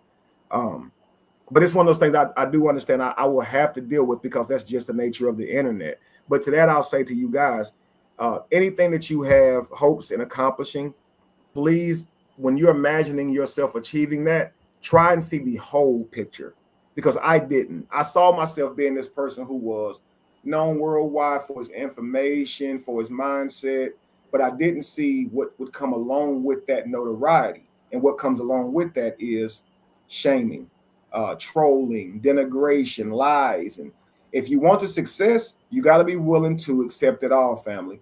If you say, I don't ever want to be in a position where I'm lied on and so many people make up stuff about me, then basically what you're saying is, I don't want to be successful. I don't want to be famous. There's a side that comes with it, guys. It's just the facts. Yep. That's why I always told you, I never want the fame. Mm-hmm. I never want the fame because I know me. You handled it differently than I would, because I'd have been cussing out some folks. Well, I did some of that too. You was nice compared to what my mentality would turn into. And if I would have acted like I wanted to act, I wouldn't have my freedom today. Yeah. I honestly wouldn't. But that's why. But you know, and this is the thing: we learn and we grow. When the first things that started happening in your life that I was a part of, and the negative part started hitting, you know, you were younger, 10 mm-hmm. years younger, almost. Mm-hmm. So it was new to you. I was a little bit more aged, so I was just like, I'm staying away from that. Mm-hmm. Right. But as we grow, we get better and we learn better. We learn how to identify people better. We learn how to deal with people better. How who we let get close to us and things of that nature, and then how to handle things. And I gotta say, I've watched you grow into a better person to be able to handle those things as you go forward. Because as you continue to grow and get even bigger, it's going to come at you again, but Yes, you'll sir. handle it, you'll identify it better, and you'll handle it better because you've had the experience of that growth. So That's even true. though it was a pain in the ass, Mm-hmm. it's something that you have learned from, Absolutely. and you'll continue to get better at. Absolutely. It's prepared me, brother. So you know, I'm ready for it now more than ever. You understand? Every single day there's somebody with a video accusing me of something that Royce has said or something like that, and I've had to, you know, get myself prepared for that. And so Yeah. I'm 10 years ago I wouldn't have been able to handle this at all. So, you know, But we're gonna let that dog lie. Yes, sir. Yes, sir. I want to say this right here about to Eric Watson. He says, I think Kevin has good arguments, but I feel like his insight on kids and polygamy is coming from a place of bitterness. Eric, please come and watch this polygamy course, and you'll see. But my actual decisions about relationships come from protecting the children. I believe that every child has a right to their mother and their father, and I think the way that we as grown men and women are practicing relationships is stripping them of that. Right now, men abandoning their children. Women are doing abortions higher than ever. Men abandoning the children higher than ever. And on top of that, you have broken homes higher than ever. Listen, man, what are we gonna do for these children? We got to make sure that we're lasting long enough for these children to be happy. So I think about the children. Let me put my credibility on the line again, because I was there from the very beginning of Kevin moving from monogamy to polygamy and saw the whole evolution of the thing. And I can tell you without a shadow of a doubt, it came from a place of love. It was not from a place of bitterness. You know, it came from a place of wanting to be a better man, better father, better husband, and a loving, nurturing person in all of that. Mm-hmm. So I remember watching Kevin go through the whole process of it, and it was not from bitterness at all. None of our conversations when he was going through it was from bitterness, and none of the selection and all that kind of stuff was from bitterness. It was all from points of love. Right. Right. And even when people felt sideways because they weren't chosen or whatever, even the pushback that Kevin gave was from love. Mm-hmm. Dealings with the children was all from love. No bitterness whatsoever. Absolutely. Yeah, absolutely and right. If you're going to do polygamy, you have to you would want to come at it from that perspective of love and legacy, not bitterness. I don't have any bitterness. Jamie and I's always had a great relationship. We've always worked well together with our children. I've never had anything happen for me to be bitter about women or relationships. Okay. So the one relationship I've been in for really most of my life, she treated me well. She's never done me wrong. She's always respected me. So it wasn't until I got back out here. I left Jamie for about 5 years and dated out here. That's when I got to see how disrespectful and things like that modern women can be. But that was a culture shock for me. Jamie's a sweetheart. Lacey's a sweetheart. So I don't have a whole lot of trauma to be bitter about. I promise you. That's why I say that what it may look like from your perspective, take the time to come and watch the course. And once you hear how polygamy is, not just from my perspective, but just from a world view, you'll understand why the Western man, well, they say it's a patriarchal thing, polygamy was, but it's patriarchal. It's actually more matriarchal. Polygamy was. Monogamy is more patriarchal. Right. When women could choose men based on them being elite and being sufficient, they weren't choosing men who weren't. And so most men didn't get a wife. So when they outlawed polygamy, it made it where every man could get a wife, whether he was poor or not. And this severely hurt it for women, because they couldn't now choose the best possible partner, even if he already had somebody. Because him having somebody didn't mean less for her, because she was going to help bring something to the table, you know. But now women are saying now it's okay. He already got a wife, so he can't marry again. So this wealthy man who really has enough resources to provide for multiple women and children, by law, he can only have one now. And you guys are seeing this as a benefit. I really wish you could understand it. Polygamy benefited women because they got to choose who they wanted to be with, period. Not say, well, he got a girl, that's cheating. I'm a side chick. I'm a homewrecker if I choose him. Let me go choose this guy who I'll settle for. But really, I really want that. You could have who you wanted. Do you understand? Yeah. And most men, wasn't very picky. If you were a woman and you were bringing legacy to the table and you were willing to work with him, he wasn't sitting here saying you got to be the baddest girl, the most prettiest, none of that. You were bringing your resources and your work to the table so you could have a healthier life. This happens in nature all around, not just humans. Okay, not just humans. And I think if the world allowed it again, Lorenzo, for a while, women might say I won't do it. But when they start seeing women do it, and now they see this group of women with this man, and they're all wealthy, and the guy that they're with can't do nothing for them, I bet they'll start saying, "What am I doing here?" Yeah. It would take that type of situation where more and more women chose it. And then as women see how other women are benefiting and having better lives and healthier lives and less stressful lives, they will then, more and more women will say, you know what, that's better. I'd rather do that. I'd rather be in a more solid situation like that than this. I got to be this insecure, watching his back, looking through his phone, all this other bullshit. And it would just be a better all around situation. It would take a generation. That's all it would take, is a generation for that to change. But I have reached my limit, because if y'all were back with us about 17 years ago, y'all know this shit can go 4 hours, and it's not. Absolutely. We not. I'm already past my 2.5 hour limit. That's right. And you're right, Eric Watson. Relationships are about the people in them. I am in no way suggesting that everyone should be poly. I'm not saying that. I'm not even suggesting that everyone should have children. I don't believe that most people are worthy of having children, period. I think that families should be reserved to people who are mature enough and understand legacy, because we are destroying these families because genetically it's possible for us to have children. We're just giving birth to children, man, and without any thought in mind. So I don't actually believe that all people should even be in marriages, let alone polygamous. Nope, exactly. All people. I know it sounds wrong. It's wrong to the mindset of the free Americans and free Western civilization. Not everybody should reproduce. Not everybody deserves to have a spouse. That's why they had a rites of passage back in the day. If you have not proven yourself to be an efficient man, you haven't earned the right to have a child. Yeah. If you haven't proven yourself to be a sufficient woman and mother, you haven't earned the right to be a mother. And so you had to prove yourself. Stop.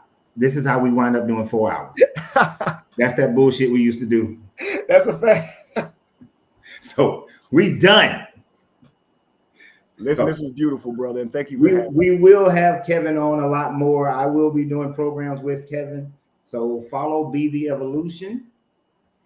Continue to follow and subscribe and become members of this page as well. So I appreciate you guys. I appreciate my brother Kevin. And we're not even going to do the get off the phone and continue to have another whole 4 hour and a half, 2 hour conversation, because I know what you're thinking.